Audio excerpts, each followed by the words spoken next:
Gotta put the time in, pimp and make it grind a little bigger. Do it big. You can never be a quitter. Till the end, if it's win, lose, or draw. Go hard. Make them hating bronze bitter. Do it for the cause. Gotta make your mind up, nigga. Feeling like, off the leash. Gotta be the pick, gotta let 'em. Make them sick, pure venom. You control everything like a dealer. Do it big, never little. You a real go-getter.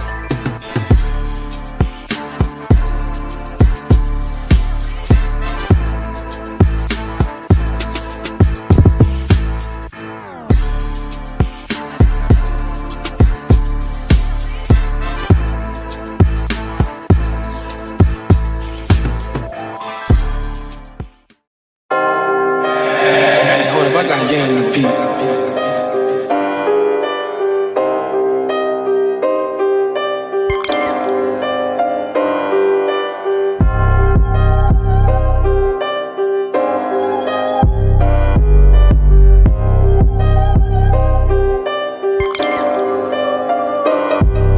Don't get this shit confused, nigga.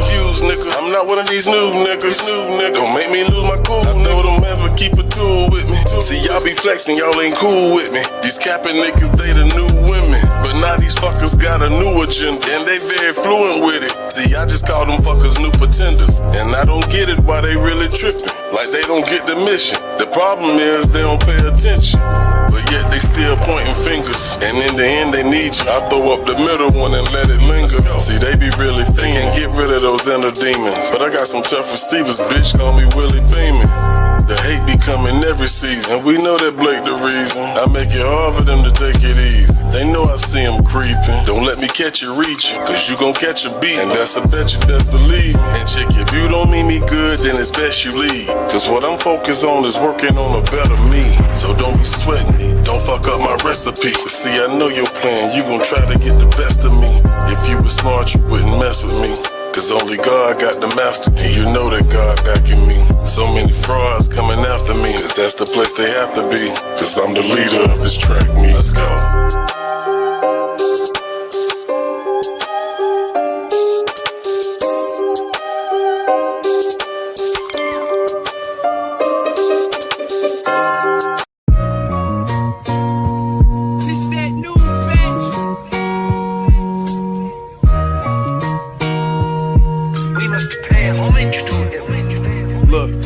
Mindset be full of traffic, bumper to bumper like 635 when it's active.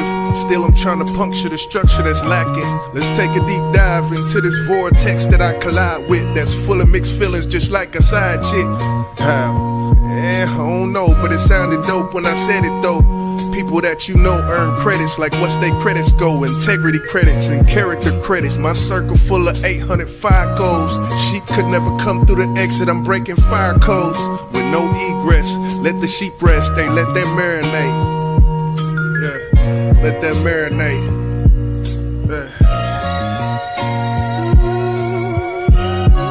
Yeah, let that marinate.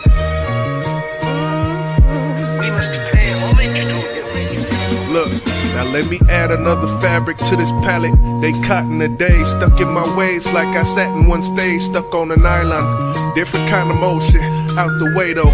Summertime kept it fuego. YJ the pragmatic. Any track I ran to, I Baghdad it. Rappers nowadays just something to fill my trash bag with. Light work, but that's some heavy jargon. Right now it's fair to say, run that back and let this thing marinate.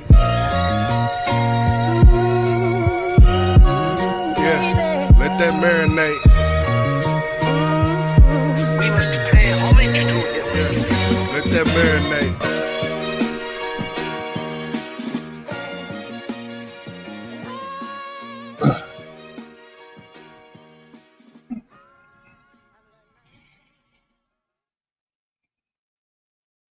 Yes, sir. Yes, indeed. Yes, sir. Yes, sir. You caught me by surprise. Hey, I had to, man. If you don't like hip hop, then that wasn't for you. You Facts. don't like the double entendres, that wasn't for you. Facts. If you ain't about big business, that wasn't for you. Yeah. Episode 37 in this thing, back again with it. You know. Yes, sir, man. Yes, sir. Welcome to Big Business Podcast, episode 37. I'm your co-host, Boss Man Busy, and he is YJ, the pragmatic. the Pragmatic. Yes, Yes. D-Love in the building. What's good? We got some things to talk about, and we're going to talk about it. Man, Marley 13 just stepped through the door. What's good with you? It's been a few goings on around town and whatnot. I don't know, man. How you been living though, bro? Hey, I can't complain. I'm still on top of the ground, like my pops would say. He tripped me out every time I call. He'd be like, "How you doing, pops?" Hey, I'm still on top of the ground. That's another great day. So, all right. So yeah, I can't complain, my brother, man. I'm glad to be here in the number. My grandma. Yeah, man. I think I told you something about it, man. But I don't know if anybody watching Marley, Miss T, what's good. I don't know if anybody has ever been accused of racial discrimination at the workplace. At the workplace. Y'all's truly, YJ was accused of racial discrimination in the workplace. Imagine that. Damn. Imagine that. YJ, me. I was accused of racial discrimination against someone who's mixed, half white, half Asian. Okay. So it went on up to HR and everything. But I will tell y'all now, as I stand, the case has been closed for misfindings, allegedly that someone alleged on me, put a jacket on me, and I'm free and clear because there's no evidence of me ever being on some shit like that in the workplace. Yeah. Love, they tried me. They tried to take away my livelihood one time. Oh shit! Here we go again. It all got sorted out though. The person who accused me, he has been what's the word? Terminated? He not terminated, but it's on his file. Okay. That this was untrue and this was untrue and it was a lie, basically. Got backed in the corner, and when people get backed in the corner, they say and do things out of emotion from being backed in said corner. And that's what it was, basically. It was racial discrimination that a man, said I did. I was, so. But the case has been closed. I got two things. I got two things for him. Just fuck you. Right. I ain't gonna dwell on it though. It's just wild that it's only 3 black men that even work at this. So anyway, we're gonna get on with the show. Yeah, we're gonna go ahead and get into it, man. Y'all know what time it is, man. Welcome to Big Business Podcast. Let's get it.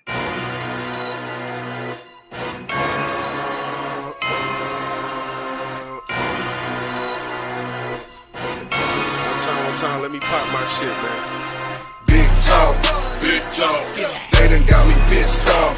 Yeah, it started down the bottle, ain't no crystal. I ain't first up in a minute, back to business, about to lift off. Bitch, I'm talking big talk. They done got me pissed off. Yeah, it started down the bottle, ain't no crystal. I ain't first up in a minute, back to business, about to lift off. Bitch, I'm talking big talk.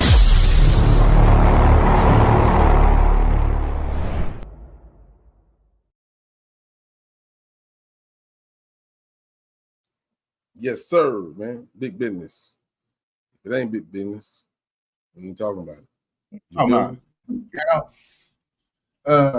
So yeah, we're gonna get into the of course the meat and potatoes later on. We got the young Dolph situation we're gonna talk about. We got the Marcellus Williams execution, unjust execution that took part today in which the Supreme Court allowed to happen. So we're going to get into all that.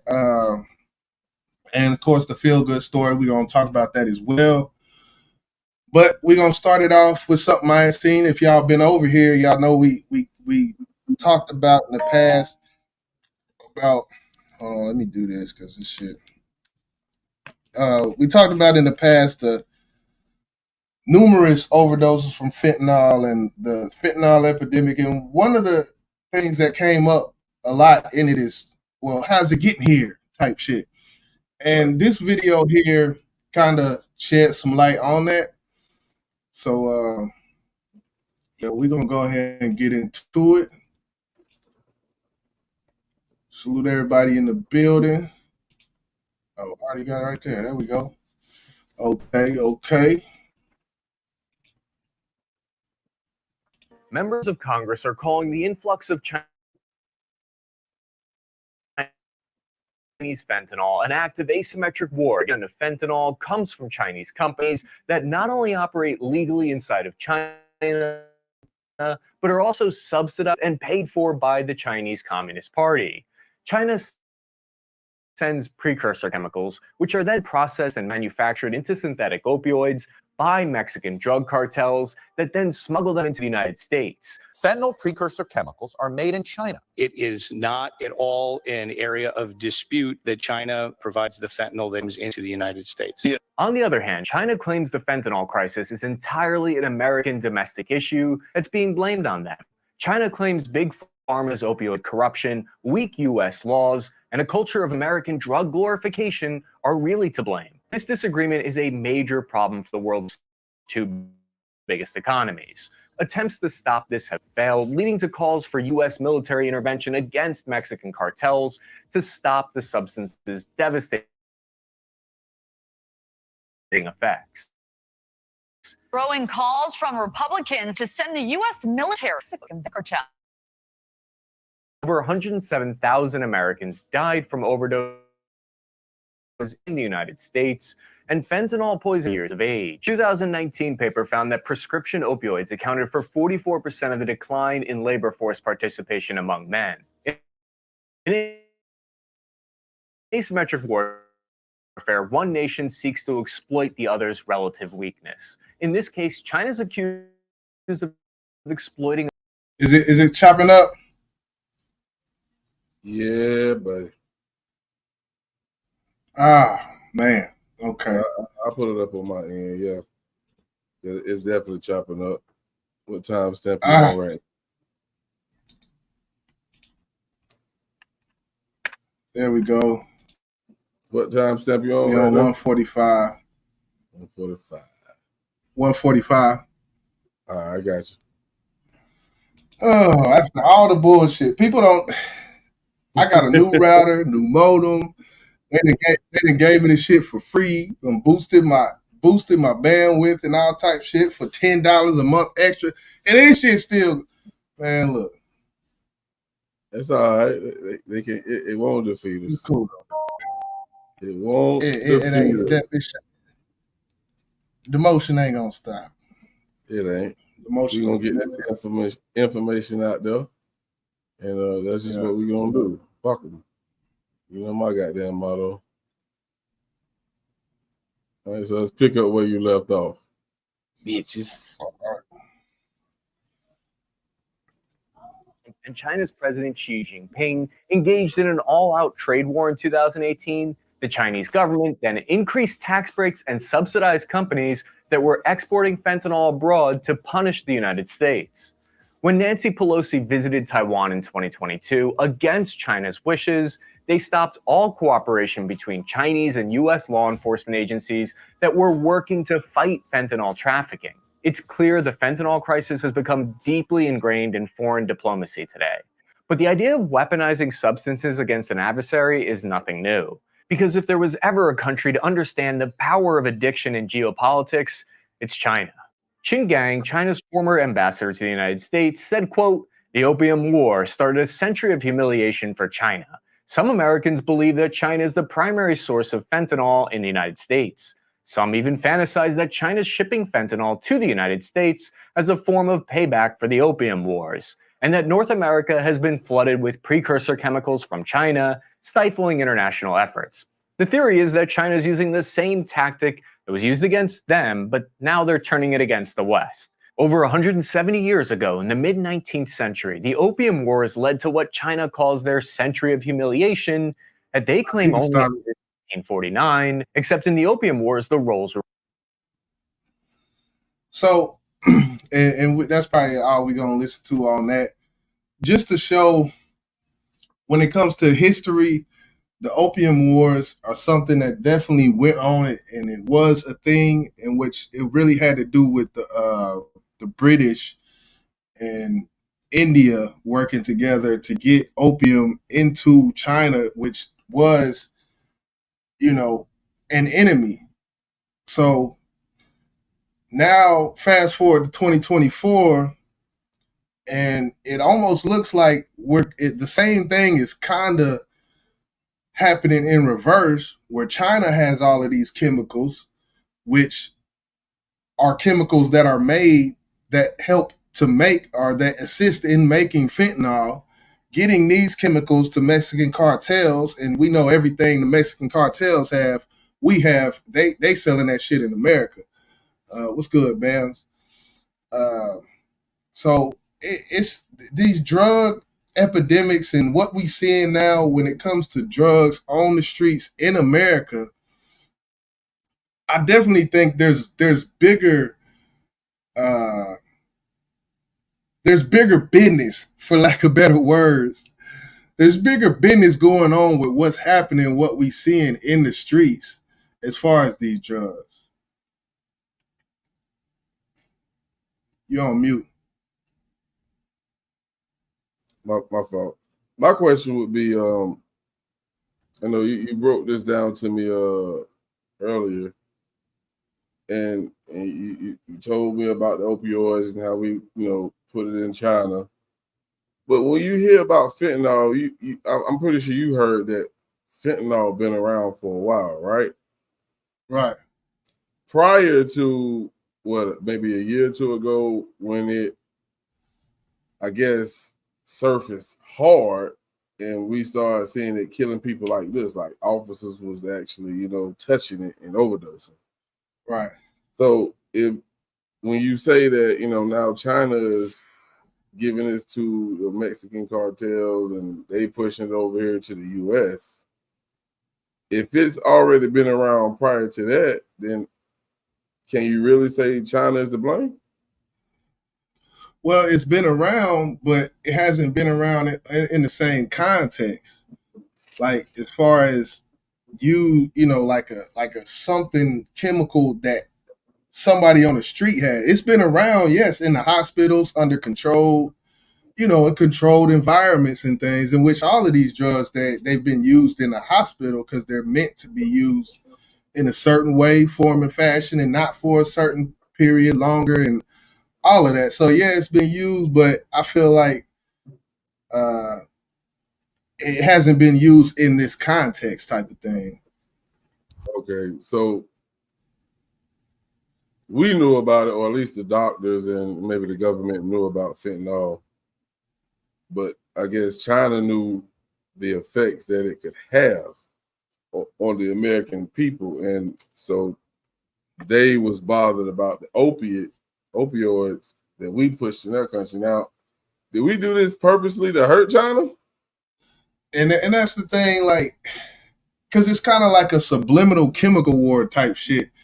Because really, it was the British and the India, in which we're allies with the Britons at that time when it was going on. So for them, they said it was the worst time period in their country was when they went through this, which I think they said something like 30 to 40% of the male working class in China at that time was addicted to opium.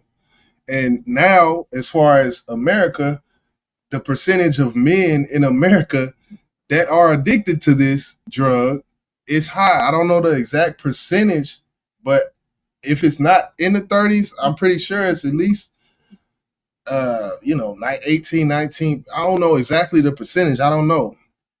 But it's definitely taking an effect on American society. You know, the crazy part about that, man, and it's weird, but it's the truth. How it was introduced to us, I guess I can't remember, was it a few years ago? It wasn't introduced in a good way. Like, this shit is killing people just by touching it. And all it takes is a minute sample of it for it to really cause harm or, like I said, kill you. Right. So when you speak of motherfuckers getting addicted to it, how stupid is that, bro? Like, yeah, I don't get that. Like when it was like pushed into the country in a fashion where, okay, here's the latest drug. Just like you remember when they had that what it was, the K2? It was something that had people eating people's faces and shit. What was that, man? Well, it's been some different things. It's bath salts at one time. Bath salts. That's what it was. Yeah. How do you get addicted to that? First and foremost, why the fuck would you try it if you just seen a news article that said, yeah, this man just tried to eat a fucking human being and he was on bath salts? I want to go try that. Hey. That's us. That's humans, man. It's like an addiction is a motherfucker. It's more like addiction can be looked at as a mental deficiency to a certain extent. But yeah, man. Yeah, I guess I will never understand that because if I'm watching the same news article as a junkie sitting next to me, like, and he said, man, you want to go try that? Man, fuck no. You shouldn't even. It's that rush, man. It's like, look, like fucking what is it? Paragliding and all this shit, bungee jumping and shit. That's some shit. I'm like, y'all are fucking stupid. Like, but some people they different. They want that rush, man. We had the 80s. We had the crack epidemic. And it's like it's just shifted. Yeah, but crack ain't do what fentanyl or goddamn them bath salts did either. Yeah, that's true. I don't know. I understand when you on a type of drug and your tolerance level gets used to it. Your tolerance level is gonna rise as long as you continue to do this drug. You need something stronger. You start with fucking weed, you go to coke, go to crack, go to heroin, you go to bath salts, go to fentanyl. Man, don't you know as strong as these drugs gonna get, motherfucker, your life is more in jeopardy than it was when you started smoking weed? Do you not understand that concept, bro? Yeah. Let's see what they talking about in the chat, man. Bam say, I'm gonna go back to her person. She said, I seen not too long ago there was fentanyl in a daycare and one of the officers was taking it out to put into evidence and overdose just by touching the outside of the bag. I think we covered a story like that, man. Yeah, I think we might have covered that. Well, if it wasn't that, it's definitely they had some fentanyl stashed up under. No, that was a kid. Yeah, because the kid, I guess, came in contact with it somehow, and it was just stashed like in the floorboards or some shit. But the residue was around or some shit like that. So yeah, I think that was about a year ago. If you just heard that, Bams, and that's just another fucking story about goddamn fentanyl. But it's sad that these motherfuckers is hiding this shit in fucking daycares. Daycares, all type of shit. D-Love say same as crack and cocaine. Stupid, but people do it respectfully. Boss. I mean, hey, I ain't gonna lie. I done tried some shit now in my lifetime. I ain't gonna lie. I done tried some shit. Let's be real about the shit. Let's be real. I done tried ecstasy. Hey, but the stories I heard about ecstasy was good. It was good. Like, hey, it makes you feel good. It makes the sex last longer. Yeah. And all that. Those are fucking things that I want to hear. I don't want to hear like, nigga, if you touch that X pill, your ass might not touch another pill for the rest of your life. Yeah. And see, the crazy part about fentanyl is that it'll fuck around and be in the X pill. Like, you like, what the fuck? For real. Man, I was watching, what was that? They Hate Skull. All right, it's a dude named Skull. And he usually he cover all the yellow bees and the Mo3 type stuff. And when this whole situation with Rich Homie Quan happened, he said, man, let's stop all that bullshit right now. Everybody in the chat right now, if you on them perks right now, put a 1 in the chat. It was 2,000 people in the chat, bro. And I swear I seen 2,001s in it, motherfucker. I said, golly. Now, who knows? Some of them people might have just been doing it just because, like, let me put a 1 and, sitting over there squares of damn box of cigarettes and shit. But, putting 1s in. But I know some of them motherfuckers had to, because it's so common now. Like, you listen to the music and you can hear how common it is type shit. Yeah, it's facts. It is. And you know what? Bam just brought up a great point that I want to discuss.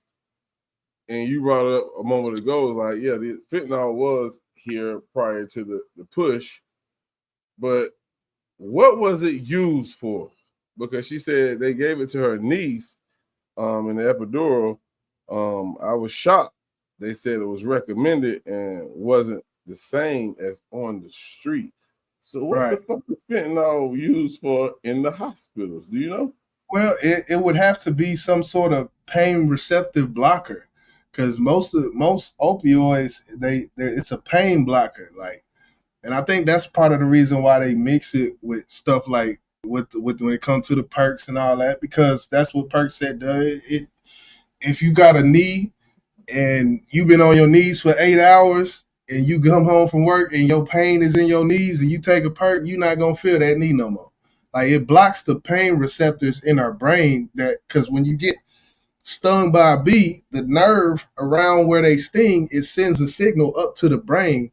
And if you have a substance in your body that it blocks the pain receptors, then of course that's a good thing. Like, I'm pretty sure when they did Marley 13 do that, pretty sure she didn't feel the pain no more.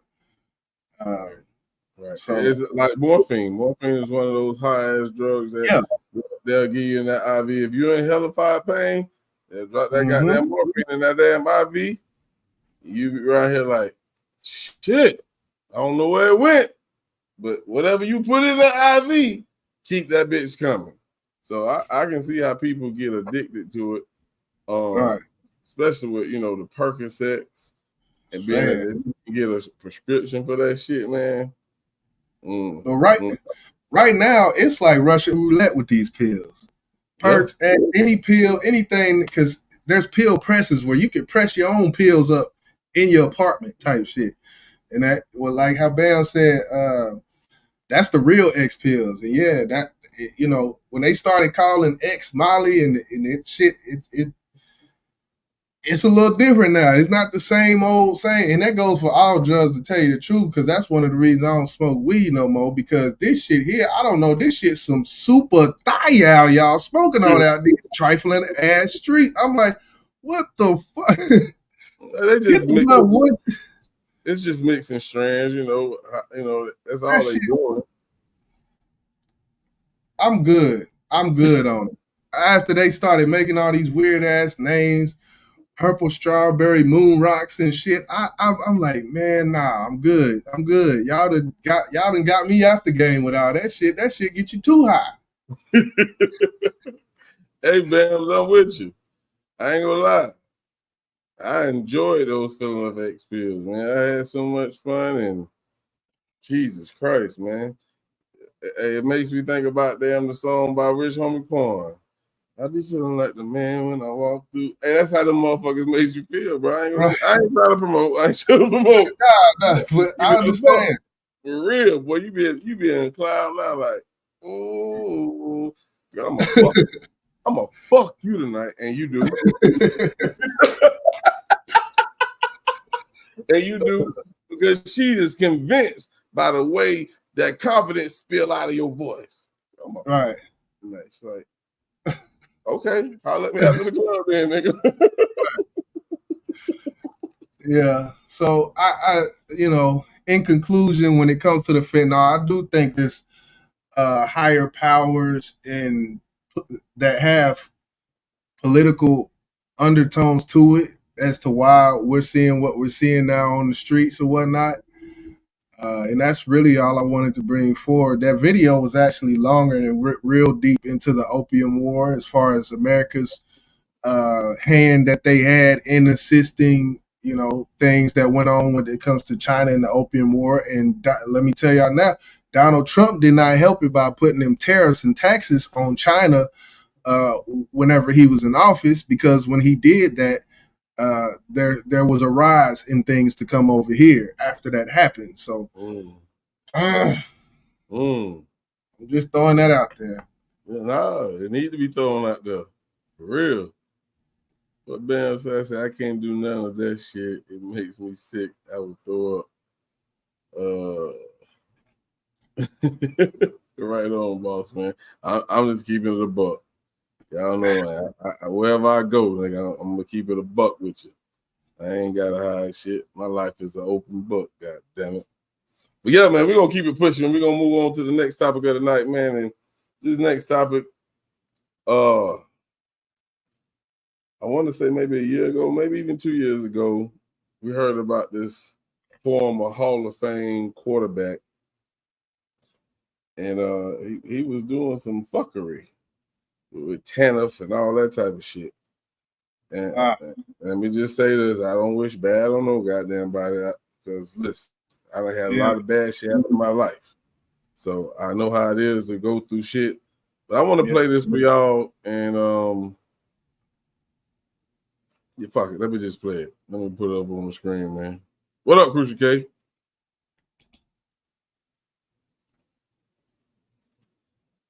Smith, Ranking Member Neal, members of the committee, my name is Brett Favre, and I very much appreciate the opportunity to testify here today. I was born and raised in Mississippi. My parents were school teachers. I played football for Southern Miss and professionally for 20 years and was inducted into the Pro Football Hall of Fame. Since I retired from football, I've engaged in various business enterprises, endorsed products I believe in, and with my wonderful wife, Deanna, helped many charities in my home state and elsewhere. Throughout my career, there were many highs and many lows. Those lows helped me find out who I really am. They taught me to persevere, overcome challenges, and succeed. But the challenges my family and I have faced over the last 3 years because certain government officials in Mississippi failed to protect federal TANF funds from fraud and abuse and are justifiably trying to blame me, those challenges have hurt my good name and are worse than anything I've faced in football.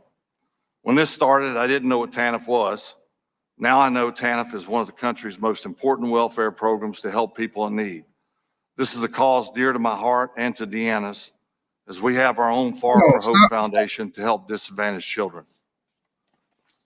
In 2020, he said he didn't know what TANF was, but now he does. You're on mute. My fault. That's what he said, bro. I don't believe that. I didn't catch it. The first time I watched it, I did not catch that part. Yeah, I did. And that was one of the things that I was going to point out once we start. But since we here, I didn't believe that shit, bro. You got to be fucking kidding me if you don't know what that is. And now you would say, okay, well, he's a rich motherfucker. He have no use for TANF. Of course he doesn't. Because TANF that's the name of what they call their social benefits. Are they, It's one of the like, WIC. TANF, yeah, it's like something like WIC. Yeah. Like, you get government assistance. Those are funds that you get. We get all kind of shit with TANF. And the story that came out is he was using that shit, those funds, to help build shit for a school that his daughter was going to. That's what that's what it was. The connection I was forgetting, but yeah, I remember now. So, I don't know what this meeting was about, but this meeting is when he actually told the people of what he's now going through. And like I said, I ain't wish that on him, and I won't wish it on nobody. Right. But we got a song. Oh. We got a song. What he did, all I'll say, and we'll go ahead and finish playing what he said, what he got to say, and we'll talk about it. Okay.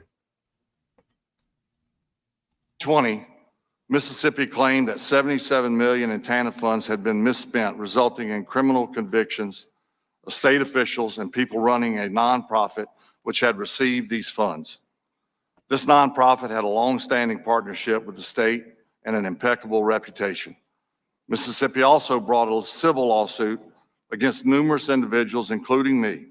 A gag order bars the parties from discussing the specifics of the lawsuit. Instead, I'm here to share what I've now seen up close about how reforms are needed to stop the misspending of TANF funds. Even before I was sued, when I was informed that the nonprofit appeared to have improperly used TANF funds, I returned to the state the funds I had received. Even though I had provided services to the nonprofit, and even though I knew and I know I had done nothing wrong, I returned the funds, no questions asked. I had also offered to help raise funds for a new volleyball facility at Southern Miss, the one that's gotten all the publicity. I wanted to help my alma mater and benefit the community. Southern Miss introduced me to the nonprofit to see if they could help with the funding. I had no way of knowing that there was anything wrong with how the state funded the project, especially since it was publicly approved by many state agencies and multiple attorneys, including the Attorney General. Sadly, I also lost an investment in a company. We can't. If he said is the truth, then we can't X that out. What he just said, but accountability for when it comes to you and your lawyer, your team, and them vetting things that are going on, even if the Attorney General is okayed it or co-signed it, that make it a little different. So if you bought a motorcycle and that motorcycle was stolen, and you ride around with this motorcycle and the police pull you over and it's stolen, you can give them that same story, but you still can get a charge, and that charge is called receiving stolen goods, right? Well,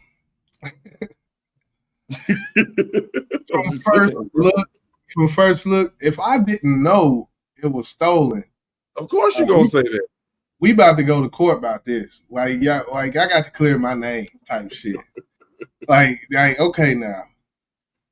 And that actually does happen. I know somebody that happened to with a car, and they could never get the registration on the car after they bought it because the person's shit had a lien on it or some shit like that. So, but it's a fucked up situation. I will say that. But I feel like as a celebrity, you had celebrity. I'm using that generously, but yeah, he was like Mr. Football. Yeah, celebrity. You got to vet out your different sources and businesses that you commingle with. Same like DJ Envy with the whole situation with that real estate situation with DJ Envy, in which I don't think he really knew. But as a name, as a brand, you got to really vet these business dealings that you dealing with, because this how it's gonna end up. Like, right. And they say if something is too good to be true, it probably is. But in his case, versus what I brought up to you as far as receiving stolen goods, when they catch you on this motorcycle, they gonna take you to fucking jail. What he said was once he found out, he gave the funds back. But that's after they already caught you. Right. When you get caught on this motorcycle, your ass still going to fucking jail. You still gonna get that fucking charge. No, we can't treat you no different, Brett Favre. Yeah. And I can't prove that you didn't know. But as someone of your stature, someone who I would think have a financial advisor, I would think. Yeah. How do you get caught up in some shit like this, bro? Unless you just did this shit willy-nilly on your goddamn own. Nah, bro. I don't want to sound insensitive, but I ain't buying this shit, bro. I ain't buying it, bro. I don't blame you. I don't blame you at all. I guess what he's saying here, and what he said today, or when was, I don't know when this was, but this week I know. He has Parkinson's disease. Right. I think you're going to get into that. That was what I was going to play. I just want to hear him say it because I don't even think none of these people knew this was coming out of his fucking mouth. Because he was up here just talking, and then that shit, he just said it. He just said it, like, what the fuck? You know. What I will say, what was the stat I seen where football players are like 60% more likely to get Parkinson's disease than regular citizens type of thing because of the the concussions, things like that, boxers and things. They're more prone. Like we seen Muhammad Ali, how he was, shaking and all of that. And that's, Parkinson's disease. I don't know how Michael J. Fox got it. That was just something else, I guess, because he was an actor and he got it. So I'm not saying everybody who does it is more, but when it comes down to it, yeah, he definitely played in that era where there was no concussion protocol. Let me just say that. And I'm pretty sure he got some of them things and went right back on that field in that cold ass, fuck ass Green Bay Packer. I don't know why. I don't know why I never liked him. I think it's probably something to do with him. I never liked him. Like I just never liked Brett Favre ever. Like even before this shit came out. And then when it came out, I was like, see, I knew it. Hey, that's Crucial Team. That's Crucial Team. That's Lil Wayne team. Yeah, but, and that's crazy because we actually was just talking about this with that quarterback. What was it? Tua Tagovailoa or whatever his name. Yeah. Yeah, and you had asked me, should he lay that shit down? Because four concussions in this early part of your career, right? He could be a victim of that shit as well, and yeah. We don't have to even go no further because we don't really hit on it. But yeah, he actually did say in this media press, whatever they're doing, that he had Parkinson's disease, and we know what Parkinson's disease will do. We've seen Muhammad Ali with it. You know what I'm saying? It's something that is sad to see. But one thing it didn't do to Muhammad Ali is change his personality. That motherfucker still was the same person. Yeah. Bitch, I'm still motherfucking pretty. You know? Shout out to Ali, man. But and I don't really want to say, because it's not my place to say this is his karma. But I just want to drive that concept down to people who don't believe in it. The shit is real, man. The shit is real. If you've done some foul shit in your past and you have not dealt with any major issues in life, I ain't here to scare you. I'm just here to tell you. That bitch coming.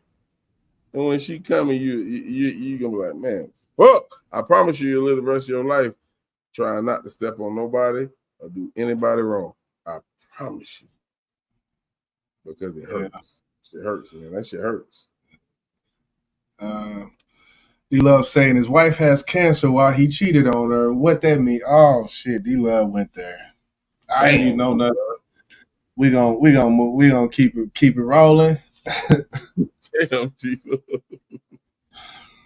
Oh man, yeah. Let's keep it moving. What we got? What we got next up on the docket? Let's go. Matter of fact, let's do this, man. Let's do this. I created a little segment probably about maybe 2-3 weeks ago, and it's called "I Know You Lying." God damn it, I know you lying. I know you fucking lying, bitch.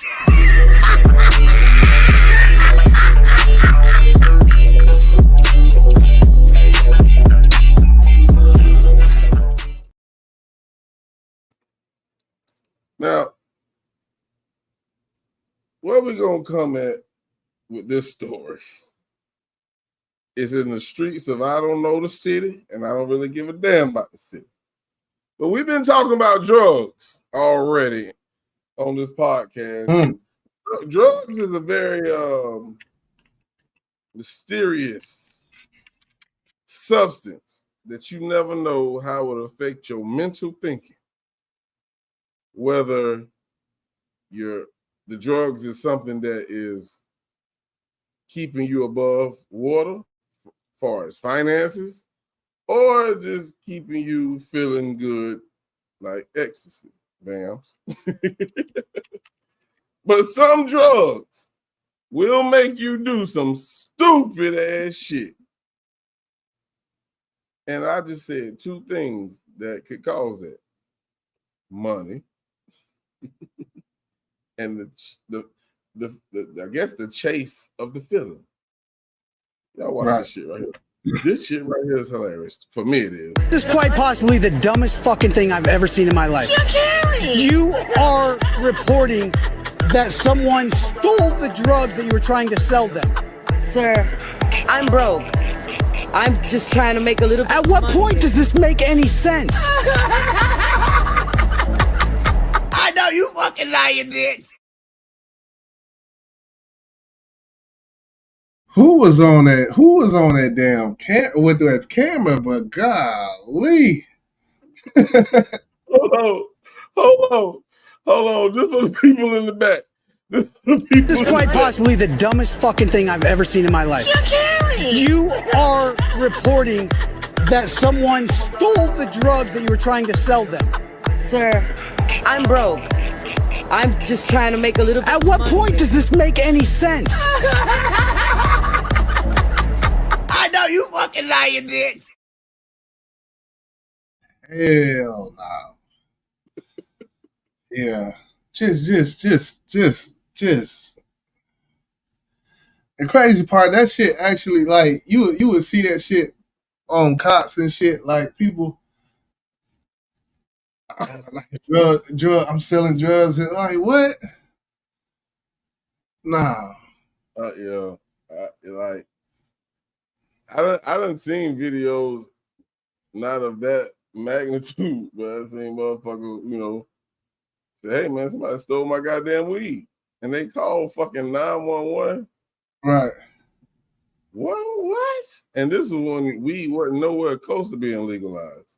Right. Man, somebody stole my motherfucking weed, bro. What's your address? We're gonna send a couple over there right now. Yeah, and you gonna sit there and wait. You gonna sit there and wait for their ass. I'm waiting for these police. Hey, kids, which I know there shouldn't be no kids watching this show tonight. Stay in school. Don't do drugs. Or you gonna find yourself on an episode. I know you fucking lying, bitch.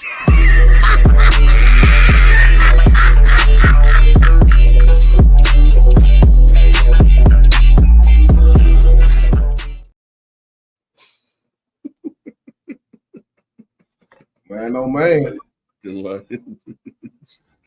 Yeah, man. Hey, I love that love. I love it. Hey, when I thought about that shit, I said, I gotta make a goddamn segment for this motherfucker.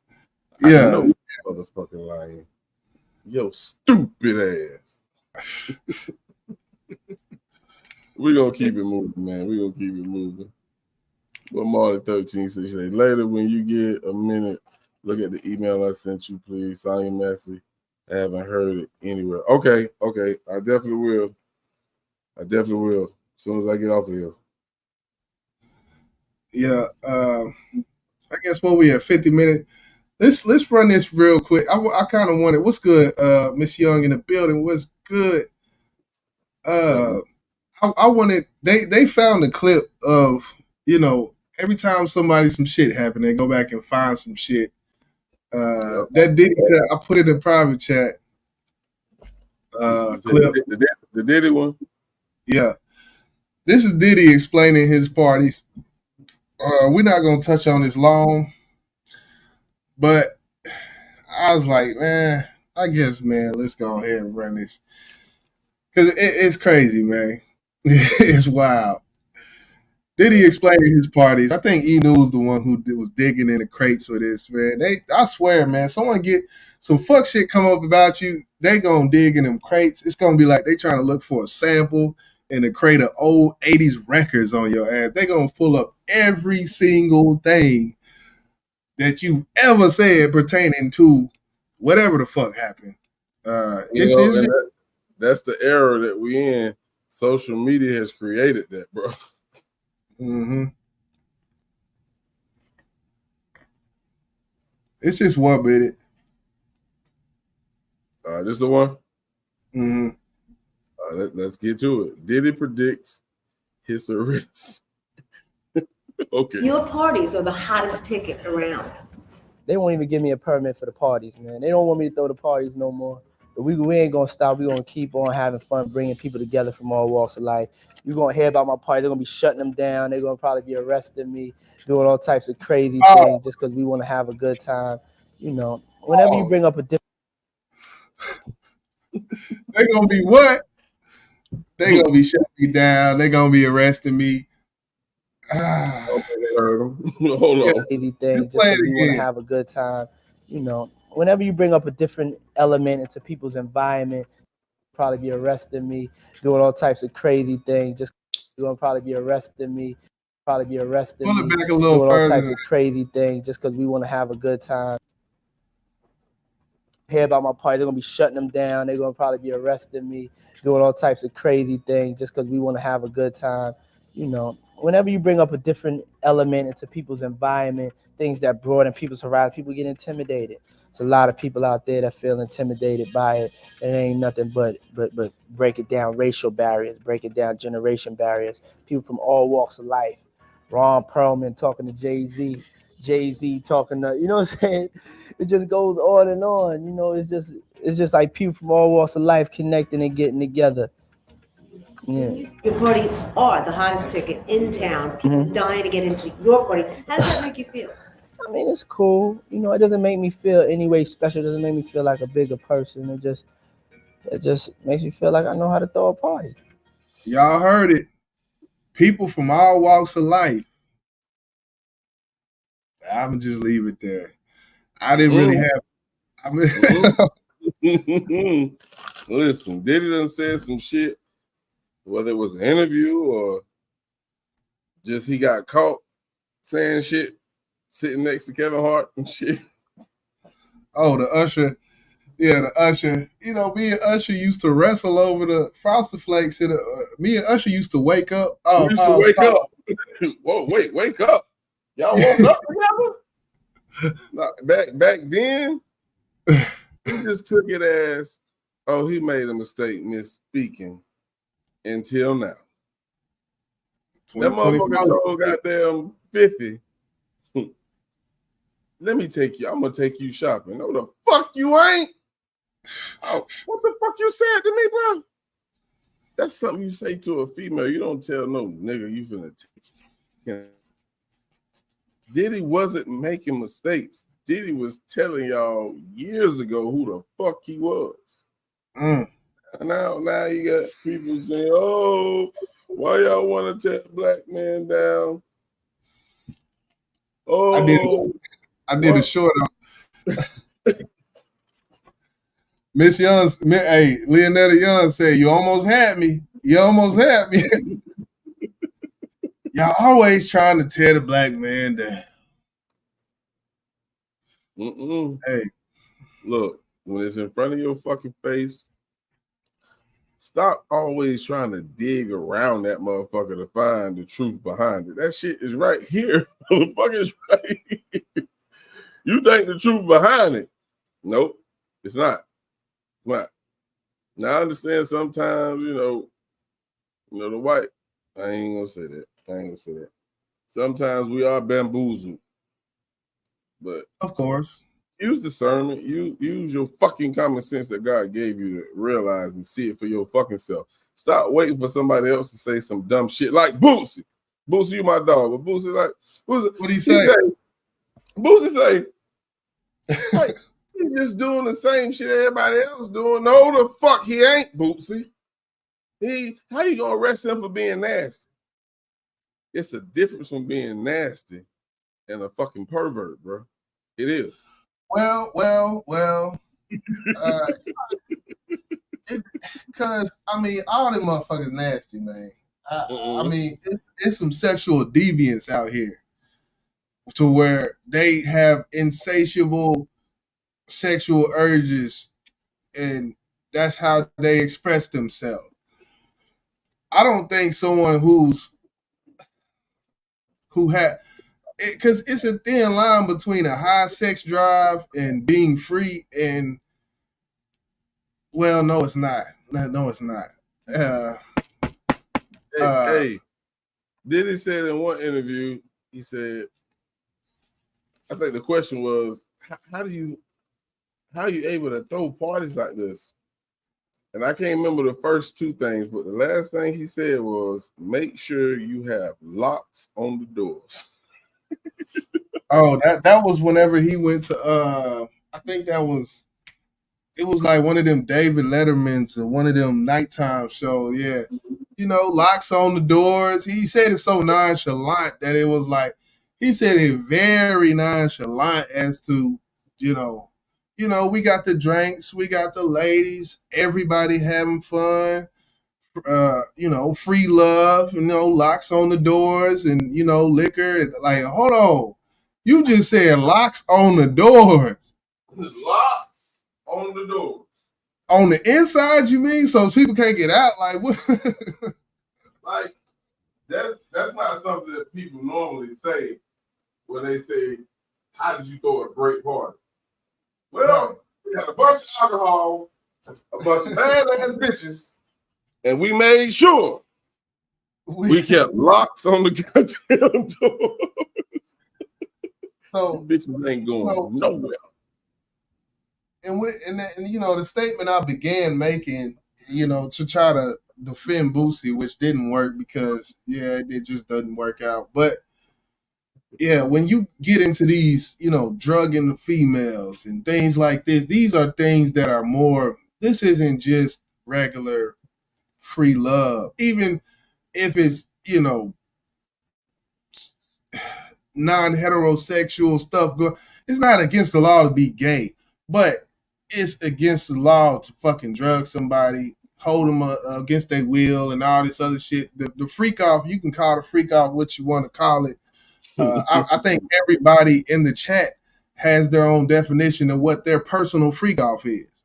Some people, it might just, be some liquor just with a lady, and then y'all do y'all thing. You get a couple rounds in or whatnot. That's your personal freak off. But these freak offs have been allegedly more than that, in which there is no thin line between that and what the average person does. But these people are celebrities, and they do things bigger than we do it. They go to parties where they match the color all white. I never understood the all white parties, because you invite me to an all white party, I'm wearing purple. I can't see it. But when it comes down to it, something's going on, man. As far as just having fun, I would hate for a black man in America to be convicted of having fun. But ...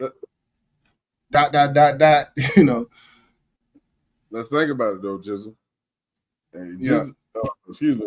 P. Diddy is not the only rich music mogul who throws parties, man.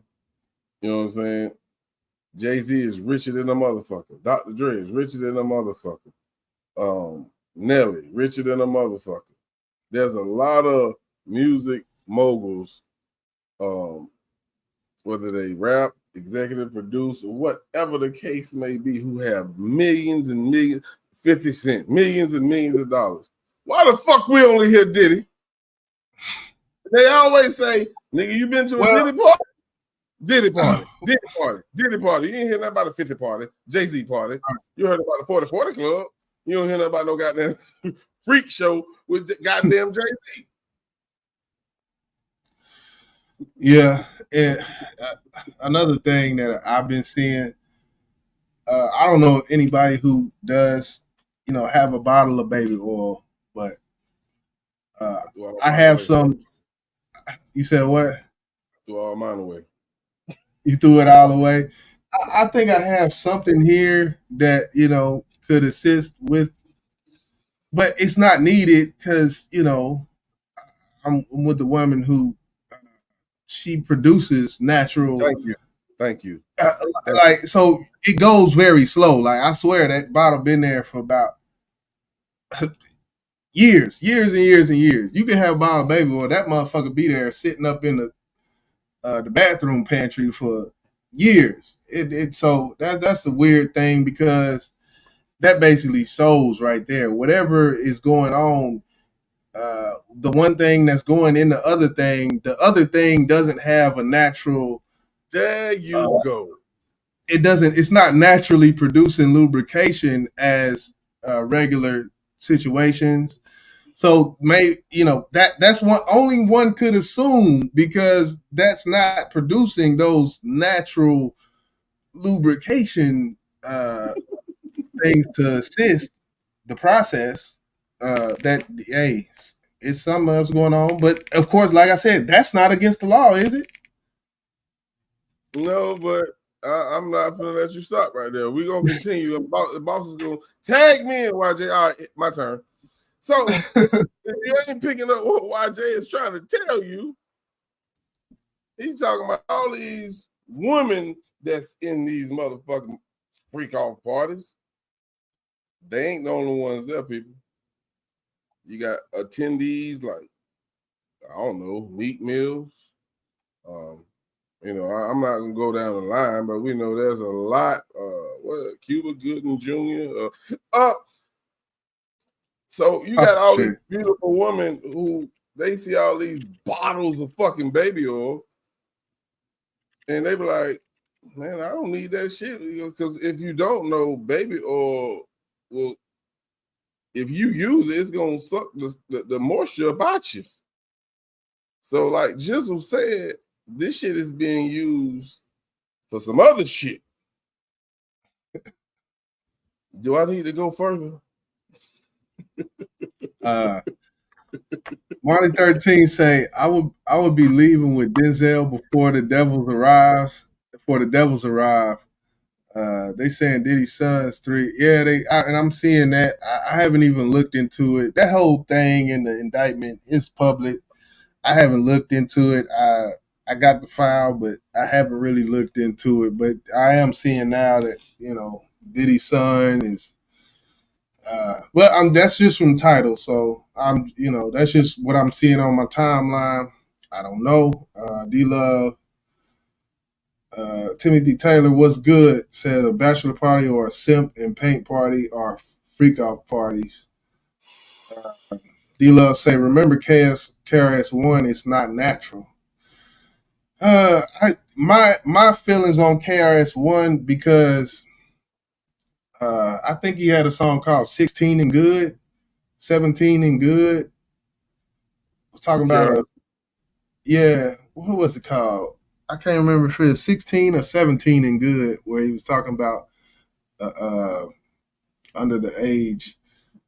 And I do think KRS-One was on record defending Africa Bambaataa. I think that's what made me kind of, he said some powerful things, true, but the defending Africa Bambaataa, something about that didn't sit well with me and kind of made me look at him a little different. Miss Young, I ain't defending no motherfucker who is suspect in my fucking eyes, or point blank period. Guilty in my eyes. If I know, I ain't defending you. No. Yeah. Van Bada, he been running hot, and like Timothy Taylor said, yep, Michelle said there's a difference in the front door and the select. Oh man. See, y'all know how to talk in code. I salute y'all for knowing how to talk in code in this chat, because I wouldn't even have started reading that if I would have knew it was going there. But yeah, that celebrity entrance. Ask me. Yeah. Cat Williams spoke about it. What Marlon Wayne say? He said, "Yeah, I went to the parties, but I didn't go in the back room. I left early. Yeah, that's what he said. I left early." And a lot of people who say they didn't see anything is probably because they thought you would tell, or they knew good and goddamn well you wasn't going for it. See, didn't know who's to fuck. He know who to fuck with, who not to fuck with. That's just like a guy who's a part of the ABC community. He's not going to try alpha masculine male. He's not going to do that, right? Because he already know he might get his fronts knocked out. He already know that. Don't try him. So for those that maybe suspect, or those that he know for a fact rock that way, those are the ones who stayed after. So Marlon and anybody else, if you've never seen it, it wasn't meant for you to see. You stood 10 toes down, my brother. Now let's talk about TD Jakes. Now let's just play. Let's go. We're gonna move on from this shit. This shit might get messy. We're gonna talk about some good shit, man. We're gonna talk about some good shit. Nah. I wouldn't, I ran across that picture on my timeline with TD Jakes hugged up with Diddy the other day. Oh hell. But fuck. Well, I'm not gonna go in on Potter's house because anyway, let's keep moving.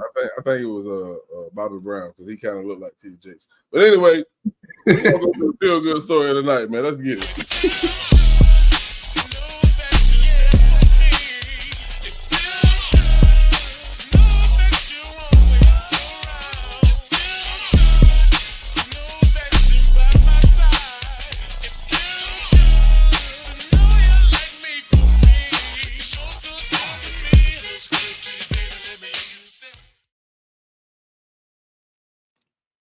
All right, so tonight's feel good story comes from A-Town. I always be happy to, share stories like this, especially when it's about my dog and his wife this time.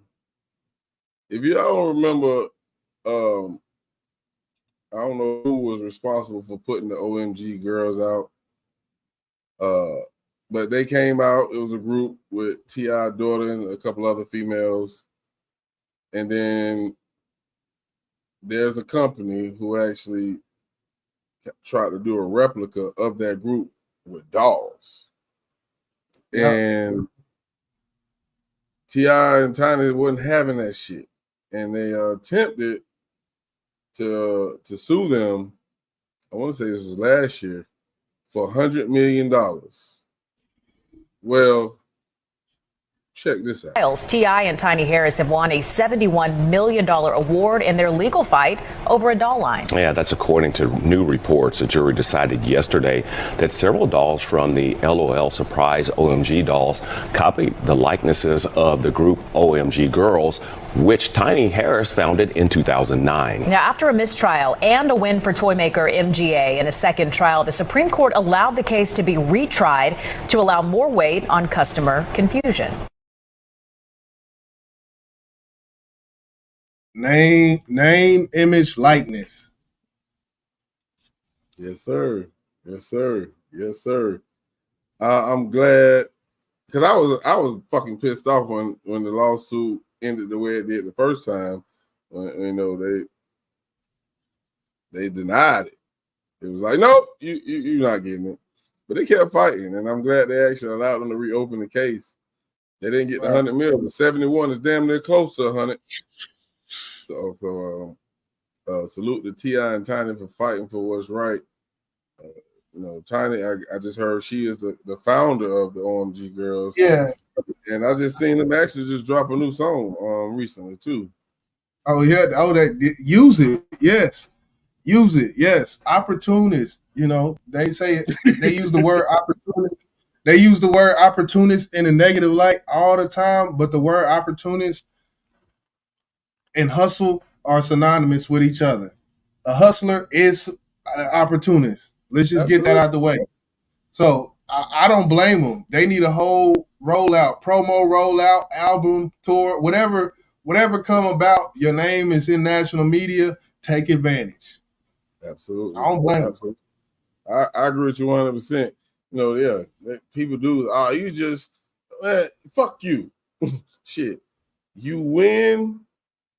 Let's add to this win. And when they dropped the song, I had no idea this was the reason why. I can't say it was, but 9 times 10 it is. But I seen the OMG Girls pop up, on my YouTube timeline, and then the next day I seen that they won. I thought once the shit was over with, when they tried to sue them last year for the 100 mil, I thought it was over with. But nah, T.I. and Tiny said, nah, not today. Nah, y'all finna break bread. And they did, like I said, they didn't get the 100, but 71 is good enough for me. And I'm pretty sure it's good enough for them. So salute to T.I. and Tiny. Y'all need some fucking good news. Y'all hard. Because every time we hear y'all fucking name, it ain't never fucking good. But God damn. And really that's a Tiny feel good. I think T.I. probably had a hand in it, but I think I do. I think Marley 13 said Tiny got them together. Of course, it's his daughter as well, right? That it's the daughter that he had with Tiny that's in the group. Yeah. I want to say it's their kid together.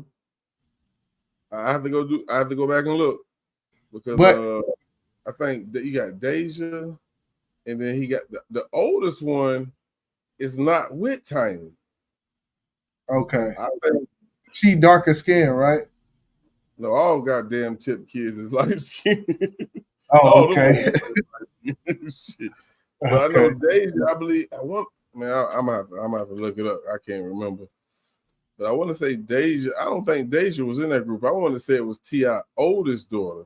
And I'm not 100% sure if that was from Tiny. They say T.I. and Tiny had freak offs and been sued both. Well, you know what? They probably had, if they had freak offs, you know what? They was probably smart enough to have an NDA in that motherfucker as soon as you walk in. Right. Hold on, who said that?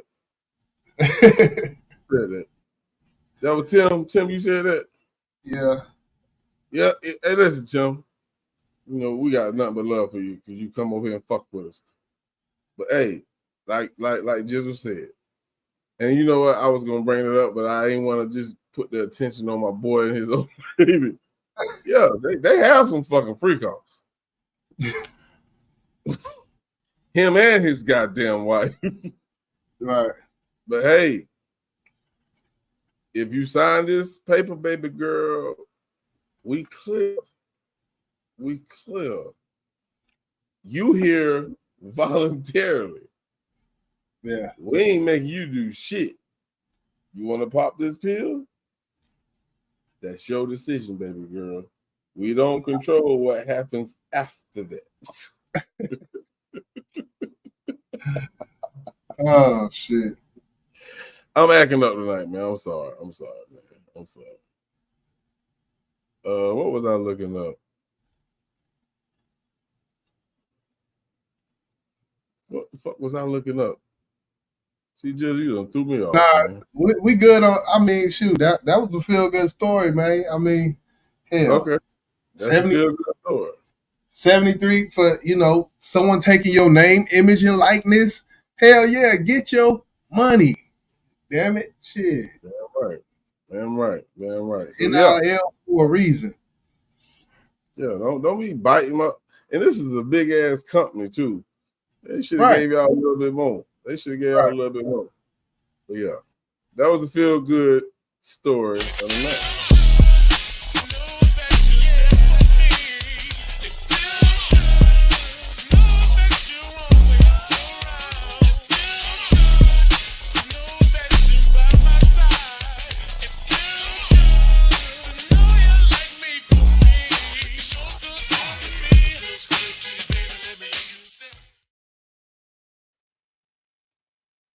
Yep. Yes, sir. So, around this time, things start to get a little serious. We got a couple of more stories. We're going to try to run through this one as quick as possible because we already at 1 hour and 15. If you haven't been in the news or if you just missed it, which is, it's okay. We got certain people who don't think people like myself and YJ is awoke, and we don't see stories like this, which we do. Oh, yeah.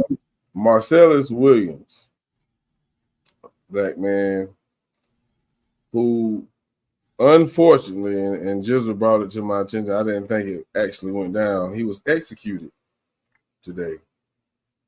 Matter of fact, let's just do this, man. It fucks with me just to even think about it. Let's watch this real quick. If you want to record, go ahead. Take the recorder out. Let's do this. Let's do it. Don't like that. Give me one. No, Mama. Let me do it. Okay, so what was she referring to? Let me do it. Let me do it. Well, the beginning of that phone call, when I answered the phone when she called, I didn't know who it was. So I was trying to get to my recorder. That's why you heard her say, yes, get your recorder. Let's do this. Because the initial part of that phone call said, at that time, my name was Smith. Miss Smith, is it too late? Is it too late? Is he dead? Did they kill him already? Is he dead yet? I got something I want to say. And so at that point I said, can I record you? And she said, yes, get your recorder. Let's do this. So I can, from what she said, I'm sorry, go ahead. So the question becomes, and thank you for telling us about it, Allison, obviously in reading through the rulings, that's not good enough. The court and the governor both say, no, we don't know that she didn't do it, and it's not competent evidence, and we've done enough of this. What do you feel about that reckoning? I feel that is exactly reflective of what's wrong with our justice system today. Why are they in a rush to execute somebody? There's so much evidence pointing towards his innocence that just literally pushing the execution back 3 weeks to hear this new evidence. Once he's gone, you can't bring him back. Why not just delay the execution and hear all these points? They say 15 times he's tried to do this, and that this, both of these people, the man who's now deceased, who was one of the prison informants who supposedly wanted to recant but never did, and now her, who supposedly wants to recant but never officially did, they say that's not enough. Well, hearsay does count in the state of Missouri. It actually freed Kevin Strickland last year. Latara, if you want to elaborate on that. Well, yes, I do know that Kevin Strickland, there were witnesses in his case, and, they were allowed to say what the witness in Kevin Strickland said. So I'm not understanding. And I don't think this has never been presented to the court. So let me clear this up. But I don't understand why come is something that the courts would not consider. Because it most definitely, you could tell she was most definitely getting ready to say something that was against her self-interest. And that is exactly how the state of Missouri, how they were able to answer and do what they did in Kevin Strickland's case. All right. So one last question, Allison. Yes. And how terrible is this that we're having this conversation and literally this man may be gone tomorrow? And it's we 2024. may not know what the truth of it is. I mean, what a crazy time. It is a modern day Allison, lynching. Yeah. Well, look, I understand your perspective on it. The counter is, well, but we have a system and there's been so much due process here that he's had more than enough time for this. But what does it mean to you that, like, how do you deal with this, that tomorrow he's going to be gone? Not good. We went through this a few years ago, and I'm praying we have the same outcome at the 25th hour. We got the stay of execution, and I'm really holding strong that we're going to again. I mean, there's so many things, and I know we don't have time, but like the knife was contaminated by the state. Like, right for that reason, there should be a mistrial or a retrial. They literally contaminated the evidence, the state of Missouri, that could have exonerated him. How is that fair that he's punished for their own people ruining the investigation? What does it mean that the Innocence Project, so the Innocence Project has picked up the representation, everybody knows who they are, and they are not advancing this argument that this caller was going to recant. Why not? I personally believe, and I'm a huge fan of the Innocence Project, they do great work. I know they really focus on DNA, and they have presented the DNA, and they have presented that there were a handful of fingerprints on the knife, and that none matched Marcellus. There were also bloody footsteps leaving the scene that weren't Marcellus Williams' shoe size. So I can't speak on their behalf. I knew they do great work, and I'm huge fans of theirs. Right. But, you know, I think there's a lot of cooks in the kitchen, and I think everyone's trying to do what they can. That could be it. But though, to be fair, when it comes down to it, because some of that went over my head, I'm not gonna lie, because I haven't followed it all the way through. But when it comes down to it, in general, a person that's on death row, up for execution, you would think that beyond a shadow of a doubt that this person did the crime. This is speaking simple, 1 + 2 = what is 1 × 2? But we would think that it would be beyond a shadow of a doubt if you're gonna execute someone. And I there's too many circumstantials, I think is the word. Like yeah, it is. No, it is. And I just want to read a little bit about this story about Marcellus. He has lived under the death sentence for a crime that he did not commit. He has always asserted his innocence, which is supported by physical evidence. Mr. Williams was not the source of the bloody footprints found at the scene, nor the unknown hairs that was left behind. In 2016, DNA testing proved he was not the source of the DNA left on the murder weapon. That DNA belongs to an unknown male. Yet, no court has ever considered all the evidence together. Mr. Williams, therefore, has sat on death row for decades as punishment for the crime someone else committed. Now, if all of this information that I just read was information that they've known for decades, and you heard they have tried to get this man off of death row for about 15 times. Just recently, someone was trying to come forth with evidence, more evidence, that he is not the suspect that you should be convicted. But go ahead, bro. Go ahead. And I ain't mean to cut you off, but I can understand why that final hour statement or these last minute. The woman said, for heaven's sake, the woman said, has it been done yet? You heard her on the phone. Is it done? Is there enough time? Let me get the recorder on. Like, I can understand why that isn't, Supreme Court, whoever, who could have overruled this. Let's not take that out of context. Yes, the Supreme Court could have overruled this execution. But as far as I seen in another video, they didn't really get anywhere in the case as far as the prosecution until they put a reward on it, $10,000 reward. And they even said the woman that was on the phone who came with that 25th hour redactment or whatever that was,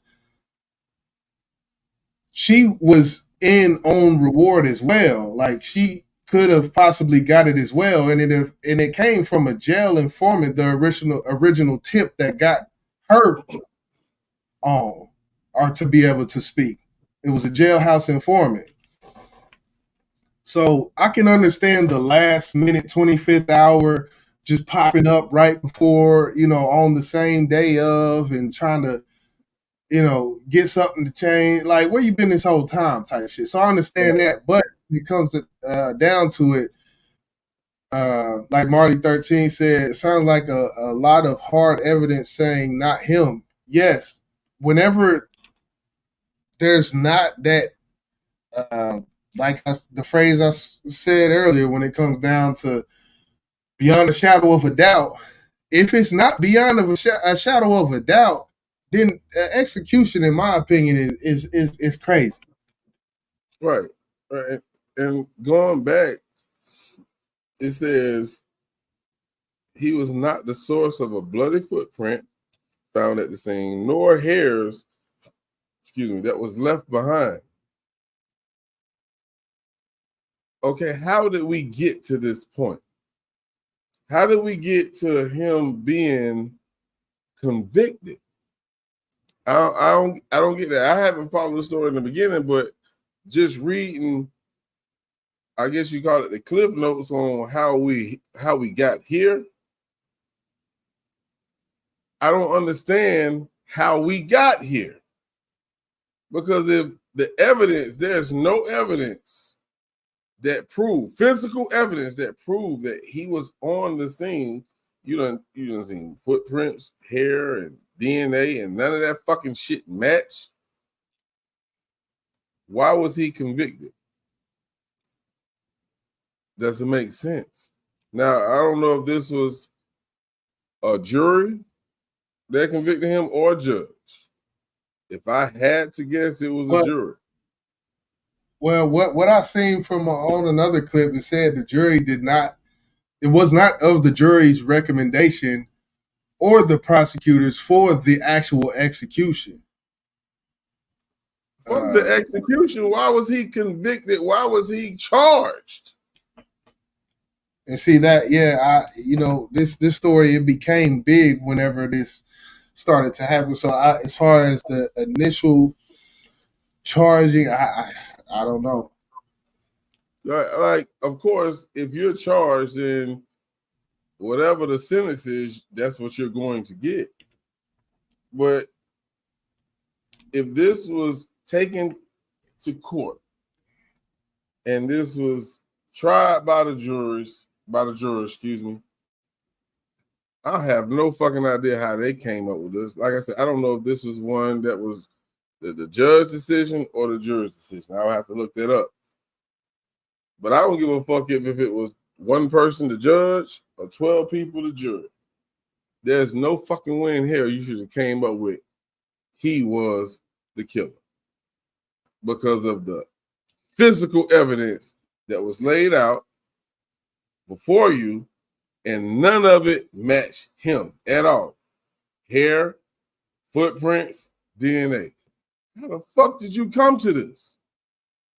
That's why they calling this shit a modern day lynching. But of course, like the story said, they done tried to get him off 15 times. And then this last attempt, I guess the judge said, man, fuck it. Let's go forward with it. Now, if evidence comes out, which I don't even think they will even listen to any fucking evidence at this point, he's dead. But if any way that it's proven that he was not the person that did it, what do you think should happen? Of course, we know there's going to be a lawsuit. We know that. But you took a man's life. Judge is responsible for this decision, right? I would think a family. My bad. Well, go ahead, bro. Yeah, and I would think the family would have to be involved with that. Comes to that, and it would maybe go to a civil, because the criminal case is done and it's all like it's closed. There's nothing that can happen now because they've already done their due process. So from here on, it's the family, it's a lawyer, and it's a civil case type thing. But in this situation, and you're right, that's exactly what will happen. It'll be a civil case now, and they will probably sue the dog shit out of them, and whatever that lawyer probably put on the table for them to sue for, he'll probably get every fucking penny for it. But at the same time, let's think about this. If it was left in the hands of a judge, like I said, I don't know how it was done, but let's just say it was. What do you think? What would you do to that judge if you had the opportunity to determine his fate after it's found that Marcellus was innocent? What would you do, man?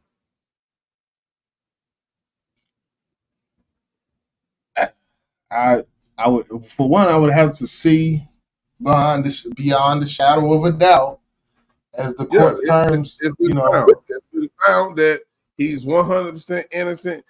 Matter of fact, the killer, they found the real killer. They found him. What would you do? Right, it's exoneration at that point. Huh? You would have to be exonerated.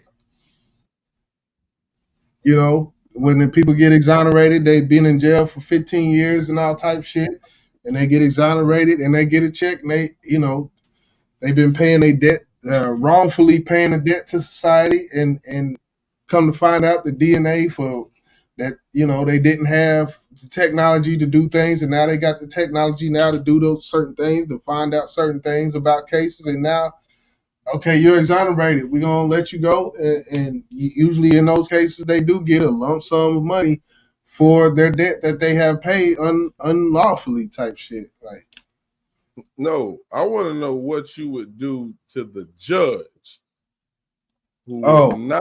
I don't think there's a process, or I don't think there's a process set in place for that type of thing. Like when it comes to, what you gonna lock the judge up? They've been serving up on this bench for how long? Let's think about it though, YJ. Yeah, I see his place in a position where he could have made the ruling to postpone this execution and say, okay, present me the evidence that you have. Now, I understand they said this was done about 15 times. I don't know if that's, exaggerated or whatnot. But he said, nah, fuck that. We killing him today. So I get there's no process in place for a situation like that, but you gave him that type of fucking power to take somebody's life. It lies in your hands. And you said, fuck what y'all talking about. We're gonna kill him. We're gonna execute him. Right. So if you're gonna give him that type of fucking power, with power comes responsibility, bro. Right. So if I'm gonna give you this power, because think about it, you can give this person the power because he earned the right, he earned this seat. There you go. Right. But I want to let you know, if you make any fucked up decisions where you take a man's life, we gonna fucking take yours. That will make a motherfucker think before they do stupid shit like this, bro. That's true. That is true. That will make them think twice about the decision.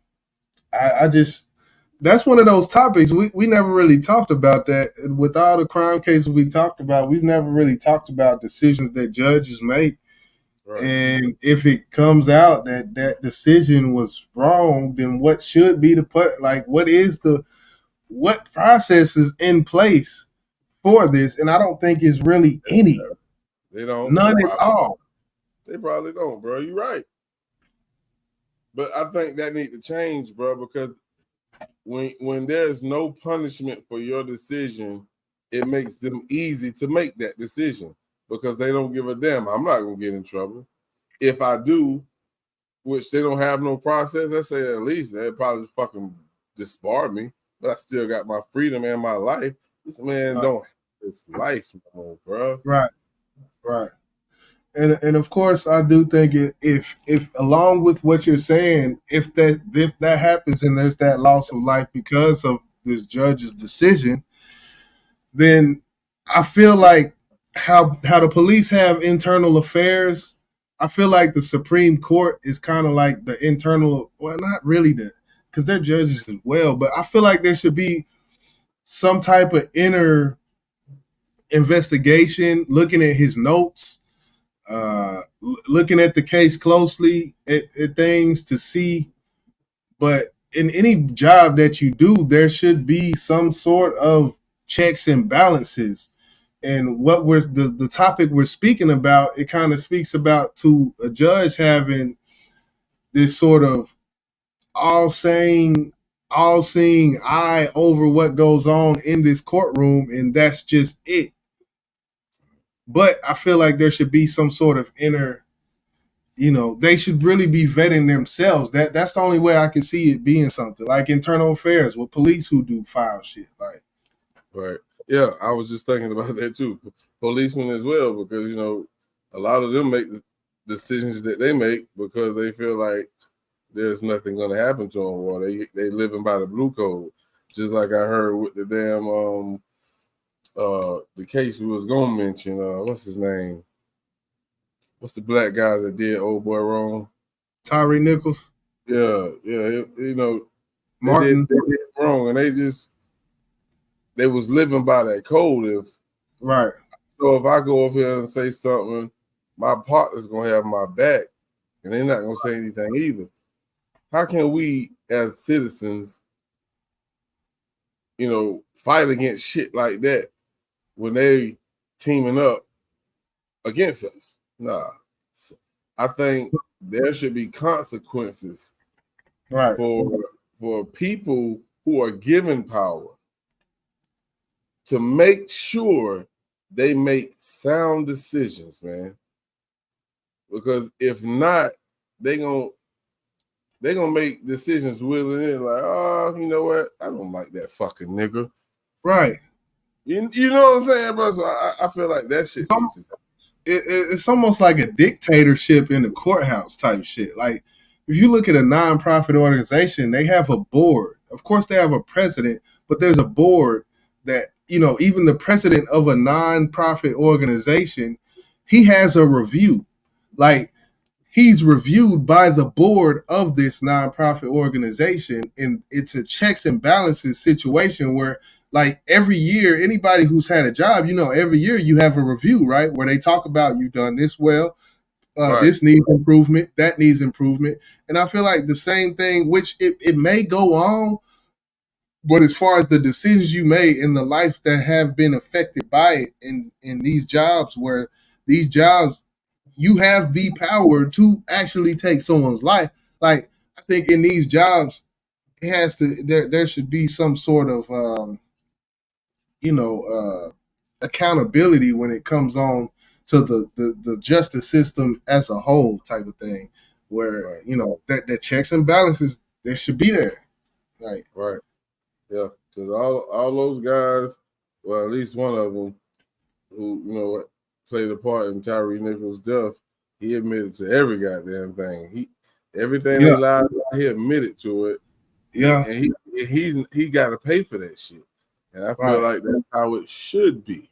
Whether it's a black cop or a white cop, I don't give a shit. You should have to pay for these decisions that you make, because if you really think about it, those decisions that are made that are far to the left, they're done purposely, bro. They ain't done because, I made a fucking mistake. They meant to make this fucking decision. because of who they are as a fucking person, bro. I'm gonna leave that alone. Because I'm getting mad. Before we move on to the meat and potatoes, I definitely did want to say Tyree Nichols.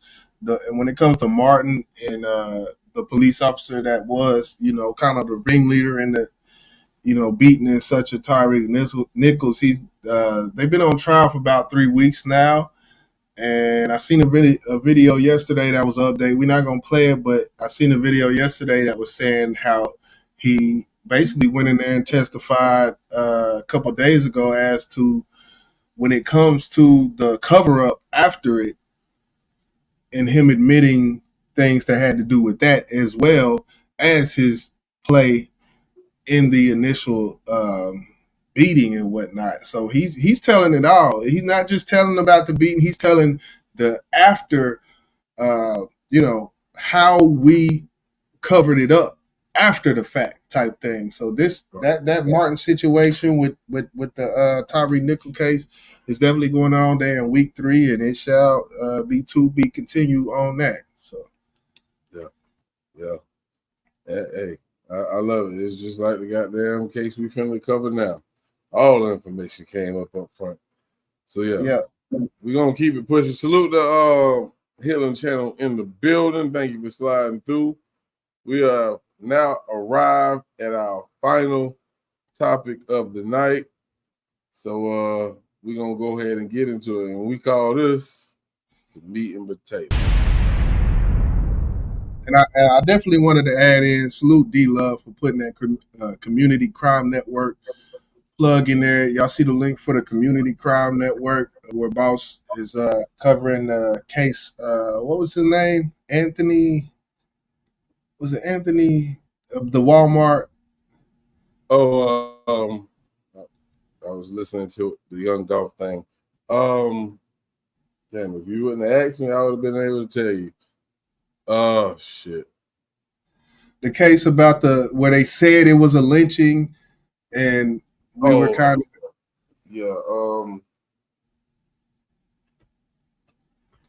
hold on. But anyway, look at my Google, it'll pop up. Nah, definitely go over to the Community Crime Network, because I even seen 22 hours ago, I think it was NBC News had a video up about that case, and they called it a lynching as well. And me and Boss, we seen everything, and salute to those who were there to see it. If you were not, definitely go tap into the Community Crime Network. But I even seen a reputable news source, NBC, say that it called it a lynching in their title on their official YouTube channel as of 22 hours ago. Yeah, Javion McGee. Okay, Javion McGee. Yeah, that's it. Yeah. That case crazy. And again, we don't have all the information that law enforcement have. If we did, we could probably make a better educated guess. So I would never be that person to just put out, this is what it is. Right. Just to get you to come look at my motherfucking videos. Now, I will never be that person. And I don't give a fuck if my channel take a fucking turtle crawl to the top. That's what I'm going to be. It just seemed premature to me that news sources are still putting that out. I just want to throw that out. Yeah, you're right, though. All right, so which video? We're going to get into the Young Dolph case. Yeah, you said a couple of 1250. Okay, that's the one I need to pull up first. Okay. Yeah. I pulled the other one up. Let me take this one down. Or well, if you got it up, you can go and do that, and we can do that. No, I'm gonna do it how you seen. Okay, yeah, because I seen this. I seen this first. But yeah, the Young Dolph situation, it definitely is in. Today was day 2 of the trial for the 2 guys, the Johnson brothers. I think they are. No, they're not Ken. They're not. Okay. Well, yeah, it definitely it's you know, it's starting to heat up, and this one definitely will not take as long as the YSL trial. I can tell you that right now. Not at all. Not at all. So go ahead and bring that on the screen real quick. Can you hear me, bro? Yeah, I can hear you. This is he's on the stand, basically alluding to facts or alleged facts that, you know, the streets was already talking about this, you know, when it comes to the death of young Dolph, but he kind of gave some details that we didn't know previously. So yeah. All right. So let's go ahead and get into it. Let me know you want me to stop it, man. All right.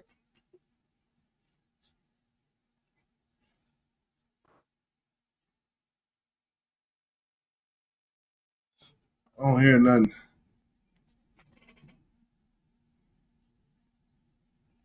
Yeah, I don't hear nothing.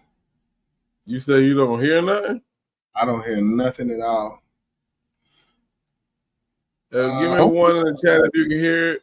Put a 2 in the chat if you can't hear it. Please, if you don't mind. Yeah, on my end, I don't know about the YouTube, but I know through StreamYards, I don't hear nothing. That's weird. What'd you say, 2 for if you don't hear it? Yeah, they say they can't hear it either. Hold on. Maybe just drop it down and bring it back up. That's fucking weird as fuck. Yeah, you've been playing everything perfect, and it for to do that shit. Let me stop sharing it and then share it again. Let's try this. But yeah, he sure did put a dollar number on the hit, as it was called, a hit on Young Dolph this day, and they actually tracked this man from his apartments. They tracked him, you know, leaving, going, coming, all around there, man. So let me know if you can hear this now, man. So who had a hit on who had? Big Jook had a hit on Dolph head or whatnot. So how do you know that Big Jook take it back a little bit? Quit had told me about it. Quit, and you know what I'm saying, being just how much money? Yeah. To be with Justin Johnson this day on November 17th, 2021.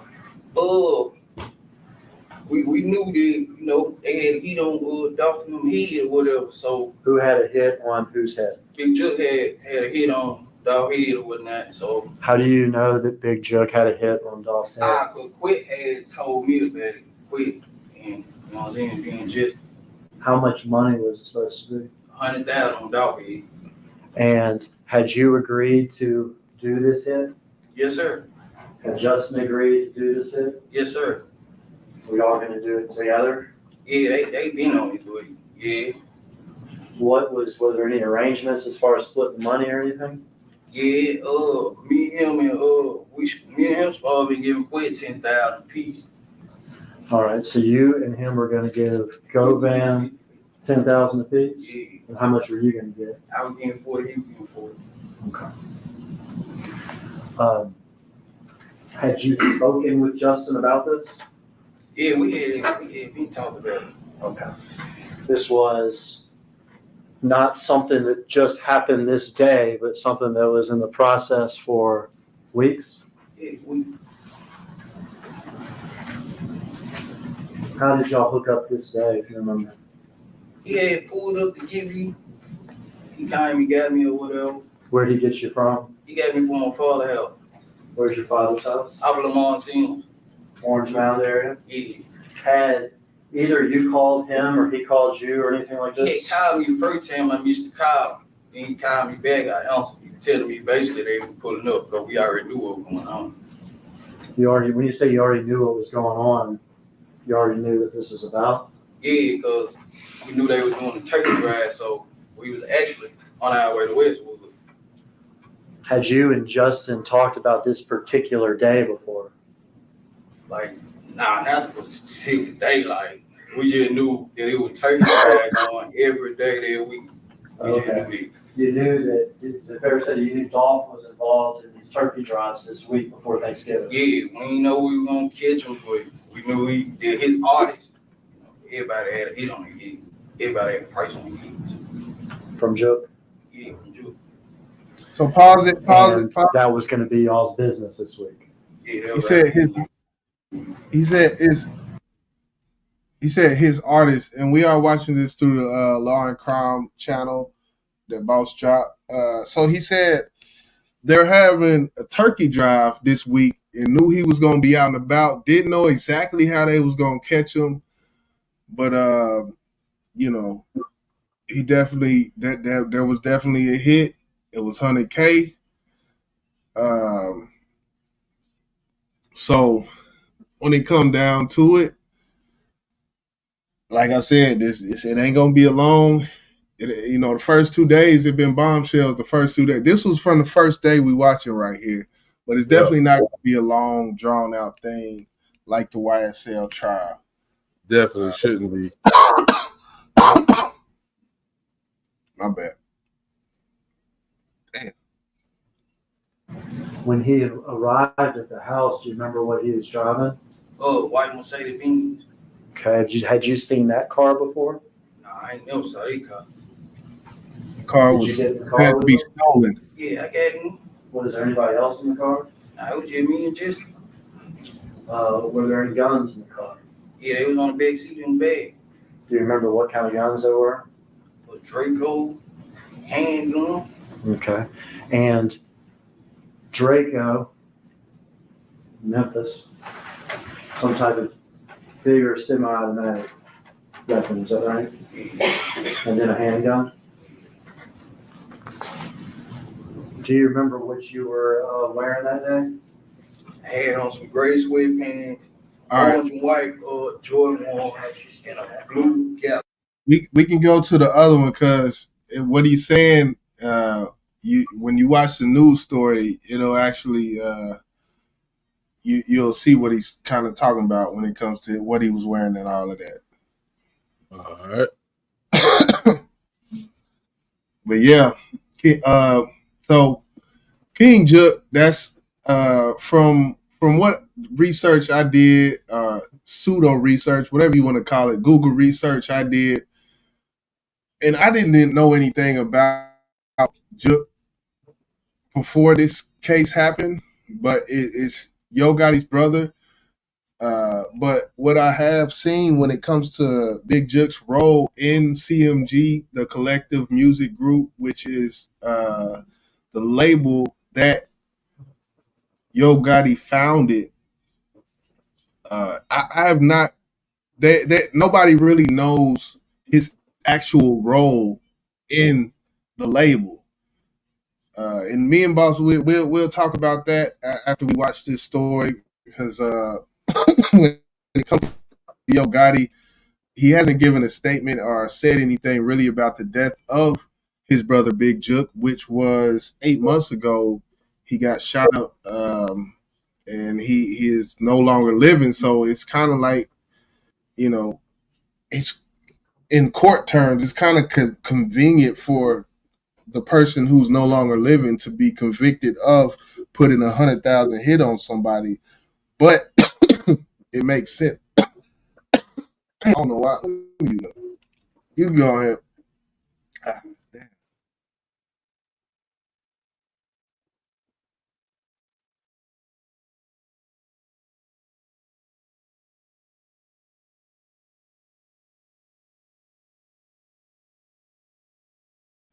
It's not playing.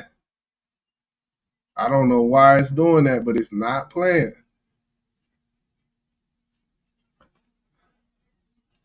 So yeah, this is kind of this is kind of the overall recap of the goings on of the day that it happened, and the news kind of set out a timeline as far as what happened and what. I don't know why shit. I'm about to mute up, man. All right, we're gonna try it again, man. Topping your news leader at 4 today, explosive new allegations this afternoon about the murder of Adolph Thornton Jr., known as rapper Young Dolph. That trial got underway today in a Shelby County courtroom. Thanks for joining us, everyone. I'm Alex Coleman. April is on assignment. Justin Johnson, also known as Straight Drop, is accused of shooting Young Dolph outside a Memphis cookie shop almost 3 years ago. But today, prosecutors told the jury it was actually a man known as Big Jook who ordered the hit.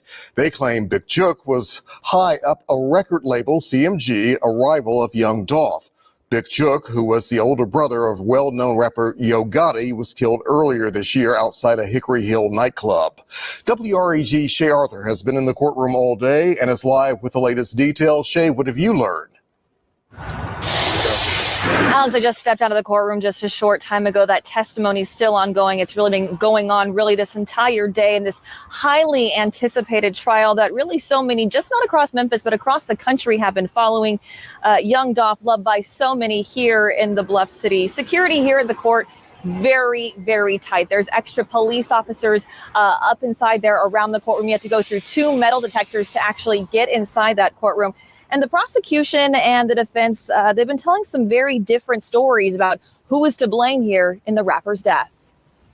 Justin Johnson, one of the men accused of shooting Young Dolph outside a Memphis cookie shop, sat stoic in court. Shelby County prosecutor Paul Hagerman painted the picture of the day of the crime for the jury, who was brought in from out of Shelby County. Hagerman says Johnson, an aspiring rapper known as Straight Drop, shot Dolph along with a second man, Cornelius Smith. He says the shooting comes after a $100,000 hit was ordered by Big Jook, who was high up at CMG, a rival record label and the older brother of rapper Yo Gotti. The contract hit was arranged by a third man, Hernandez Govan. Investigators say Govan would seek out new talent for CMG and also provided drugs to Smith. The jury was shown the moments Young Dolph was killed outside Makita's Cookies. Hagerman said to Johnson and Smith the shooting was, quote, just business. What we watch up here is so quick, and we watch it and we call it violence.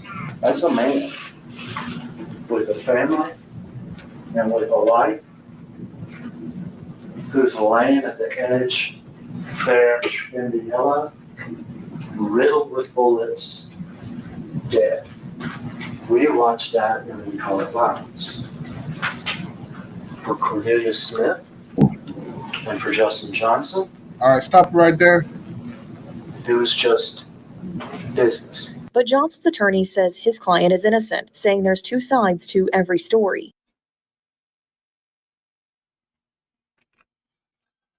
So that's basically kind of like the initial goings on and whatnot.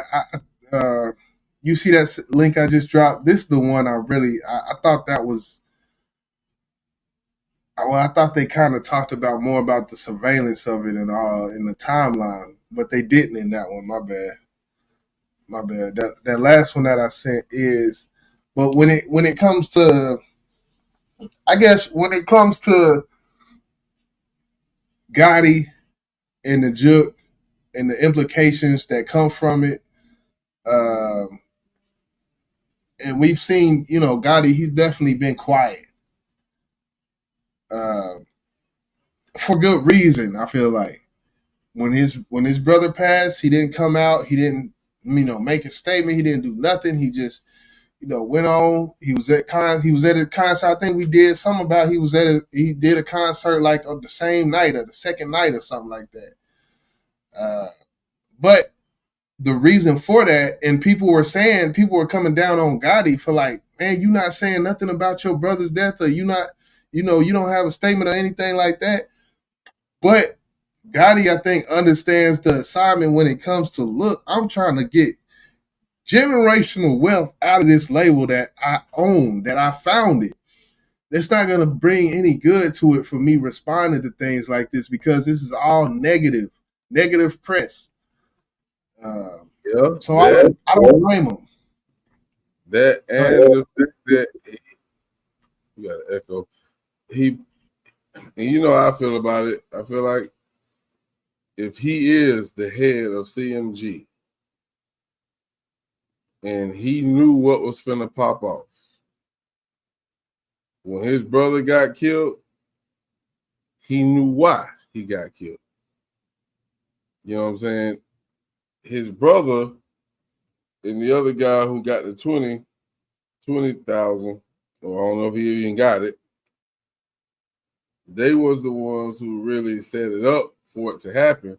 The other guys got the bulk of the money because they the one who did the shooting. But when it comes to Yo Gotti, if you knew or you was a part of the planning, but you didn't, it's just like a boss don't want to be seen for anything because he make all the moves behind closed doors. Why would I want to be seen? I don't want to be seen. A lot of people don't even know who Slim is when it comes to Cash Money. Some people do if you're a music head. Right. But me and you had a whole fucking situation trying to figure out who was the head of CMG. Right. And when I Googled, Yo Gotti, it said he was. But a lot of people, I think one of the news articles said Big Jook was.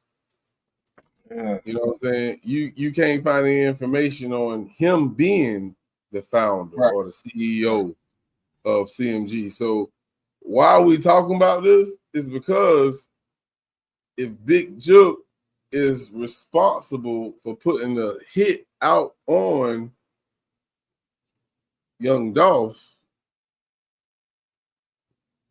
if Yo Gotti didn't want that to happen, he could have stopped that. I'm gonna stop right there. We're gonna go into this next video you got up here.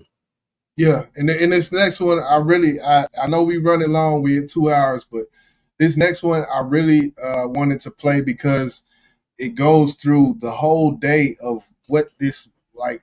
They literally followed this man all day when it comes to cameras. It's 2024. Don't think you ain't on camera. Let's run that footage. Also at 4, it's day 2 in the Young Dolph murder trial, which much of today's testimony showing video surveillance prosecutors say ties suspect Justin Johnson to the car used in the murder. Thanks for joining us. I'm Alex Coleman. April is on assignment. Johnson is on trial for the murder of the Memphis rapper. He's accused of being one of the gunmen along with Cornelius Smith.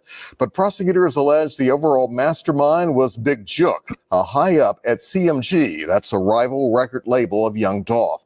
Big Jook was killed earlier this year outside of a Memphis nightclub.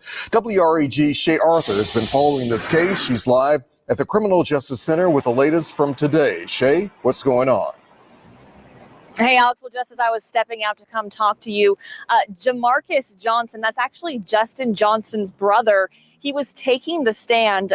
He has been accused of accessory after the fact, helping his brother. He did take a plea deal earlier this year. He's been out on bond, but today when he's testifying in court, he is not showing his face. Really, he just took the stand about 10 minutes or so ago. And as he was up there, we could see Justin Johnson, who's accused of murder. You could see his face. He appeared a bit emotional at times. So more on his testimony in just a short time. But again, as you mentioned here, much of today's testimony really went back to how crucial video evidence has been in this case. It really goes back to what the prosecutor, Paul Hagerman, said in his opening statement yesterday. He told the jury the problem with these guys getting away with this shooting is that this didn't happen in 1981. It didn't happen in 1991 or 2001. It happened in 2021. There's cameras everywhere, and everyone has cell phones. On the stand Tuesday, Terrence Dabney, a now retired Memphis police homicide investigator. He handled the Young Dolph case. He detailed the crime scene outside of Makita's Cookies. The spent shell casings, videos, and pictures shown to the jury showed 2 men with guns, one of them wearing the Bass Pro hat and the gray sweatpants. Prosecutors say is Justin Johnson. The getaway car seen on video, a stolen white Mercedes. Now, rewind back the day before Young Dolph's murder, 17 hours before. The jury is shown surveillance video from Crosstown Concourse where Johnson was living.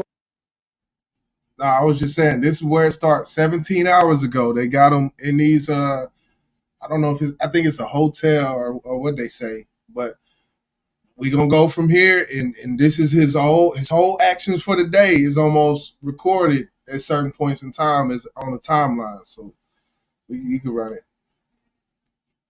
with a relative. You can see a white Ford Expedition pull into the parking garage. Then you see a man on the elevator wearing a Bass Pro hat, gray sweatpants. Prosecutors say that's Johnson. A series of videos spanning several hours, counting down to Dolph's death, is shown, showing Johnson coming and going from the building in the same outfit. At one point, he returns to Crosstown Concourse in a white Mercedes car. Prosecutors also show video of a car exchange at a gas station in the middle of the night where that Mercedes is picked up. Then, around 30 minutes before the murder, video shows Johnson leaving the apartment once again. And once again, he's in the same outfit. This time, he's on the phone with his young daughter. You see him leave in the white Mercedes. The shooting outside of Makita's, the incident captured on video. Young Dolph is killed. Today, the investigator testified those guns used in the murder, an assault rifle and a handgun, have never been recovered. Then, 37 minutes after the shooting, prosecutors say surveillance video shows the accused shooters going to another apartment complex, changing clothes, Johnson into a yellow hoodie, and leaves in a white Expedition. Then, hours later, more surveillance video shows him return to Crosstown Concourse in a yellow sweatshirt, go into an apartment, come back out with his bags packed. Then investigators say he went on the run, starting a manhunt. And Johnson was later caught in the Indianapolis area. But again, Alex, as I mentioned, currently on the stand right now is Justin Johnson's brother. Man.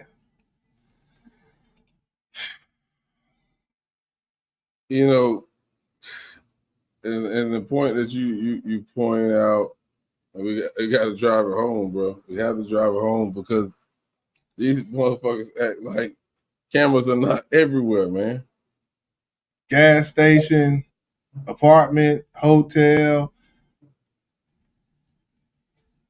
I don't know when these criminals from this generation are gonna realize, like they said, this is not 1981 where you could go unnoticed. This ain't 1995. This ain't 2001. This is 2024 where there's cameras everywhere, man. Yeah. You have to be a mastermind to pull off a murder. And there's no such thing as a perfect murder. There's no such thing as perfect when it comes to mankind, period. Right. I don't know, man. Yeah. You know, the prosecution laid that thing the fuck out like a pair of dickies on an ironing board. And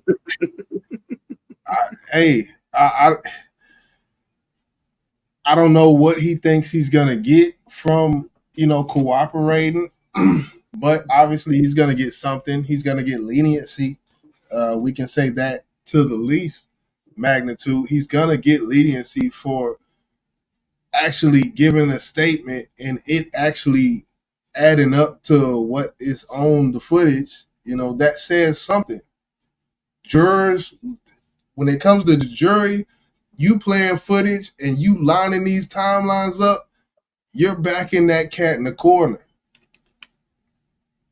Yeah, it makes it hard for the defense to dispute what you're saying, because what he's telling us, we see it actually happening and panning out exactly how he tells us. And I know you made this statement or asked this question. You don't know what he's going to get as far as time. And I'm gonna just say this, and I'm just being real. This is a black on black crime. Yeah. He may get 12 to 15 years, bro. You know what I'm saying? Where, the guy he's testifying against will get life. You know what I'm saying? Now, the other guy, the third guy, I don't even know if he even is considered a suspect, even though he has been mentioned throughout Old Boy statements. Yeah, that was a little weird. It's because like an extra person was just named as the person who hooked all this up. They said Jook was the person who put out the hit and another guy facilitated it. But after they said the name of the guy who facilitated it, it was never spoken again. But this is only day 2. So who knows? Later we might hear more about that because I mean the person who facilitated it, there was car transactions. He came in and out of cars with different bags and all of this shit. So someone had to facilitate it as well as put it out. So Right. And I think he's the one who probably put these two guys together, which the weird thing about it is these guys wasn't even homeboys prior to this shit even happening, bro. They didn't really know each other like that. So these two dudes was just about getting the fucking check. And you heard Buddy say that in his statement. I ain't feel nothing. I was trying to get some money. You put any type of bag in front of somebody who never seen that type of money before, they gonna do whatever it takes to get it. It's sad, but and on top of that, you know, the person who, you know, is initiating this or who allegedly initiated this, which was named to be Big Jup,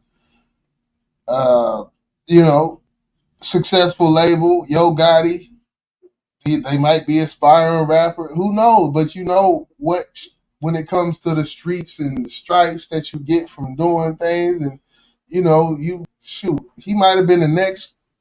Hey, if this shit would have went on and nothing happened, and they never found nobody, he might have been the next motherfucking Moneybag Yo. Who knows? I'm just, you know. Yeah, you're right. You're right. You absolutely right. And you know, but I really feel once the truth came out, just like it came out, and I know I feel some type of way about them blaming somebody who's dead, but I really think Big Juke probably was the culprit of it, along with his brother. And I'm gonna say that, and I'm gonna say it live. I'm gonna say it. I said it, not YJ. Boss said it. You gotta understand, as the head of CMG, bro. Yeah. If you are the money maker, if you are the bread winner, and your brother fall below you, and you and the world already fucking know that you beefing with this guy about, I guess, the baby, him fucking your baby mama, and then you gonna put out a hit without me knowing, he wouldn't have done that, bro. He wouldn't have done that. He would have confided in his brother, like, look, what you want to do? What you want to do? And he said, nah, man, chill on that, bro. We trying to build for the family. We both got nieces and nephews, and I'm pretty much sure, Gotti, if that allegedly, if all what Boss said is true, I'm pretty sure Gotti would hit him like, man, look, it ain't worth it, such and such. But who knows? Who knows? But when it come down to it, go ahead. My fault. Go ahead. I was just saying, when it come down to it, you got a legitimate business touring. You know, as far as your brother goes, nobody knows his true role at CMG. But you know, if it come to me and I'm the guy who's the draw, of course, yeah, my brother, you gonna be what? Head of security, head of operations, you know, you're gonna be on the payroll basically. But don't nobody have to know your true status. But when it comes down to there's certain people who just hotheads, man, and move a certain way. We seen Juk the same week that Dolph died. You seen Juk come on IG Live and say, CMG don't miss twice, and start laughing and chuckling and shit. And it was all coded, that live stream in which I watched that live stream. He was saying things that was like, you could see like, oh, okay, that's what it is. So today, this is not really new information, but the fact that it's all going on while the court lady typing and shit, you know how they type without the screen and shit, like this is all recorded now, type of thing. Let me just ask you this. I'm your big brother. I'm your big brother in this situation. I'm Big Juk. You or Yo Gotti. Matter of fact, let me just switch it around just so I can get my point across. You my big brother. I'm your guy. And you tell me I'm finna murk this nigga because I don't like how he disrespect you in the streets. I'm the breadwinner. I put this shit together. So I say, big bro, nah, we can't do that, bro. Because for one, regardless how I feel about this nigga, if you put this hit out on his head and somebody else do it, it's still gonna come back to me. Right. You understand that? So we can't allow that to happen. Let that shit go. We still got money. If I get locked up, how you gonna collect the check, nigga? How you gonna collect the check? That's true. Because and if you do this, you're not gonna get a check. I'm telling you. I'm not asking you, nigga. I don't care if you my big brother or not. I'm telling you as the breadwinner, we leaving that shit alone. And go ahead, my bad. If Big Jook decide to do that on his own, he's a dumbass. God bless his soul. Let me just say that real quick.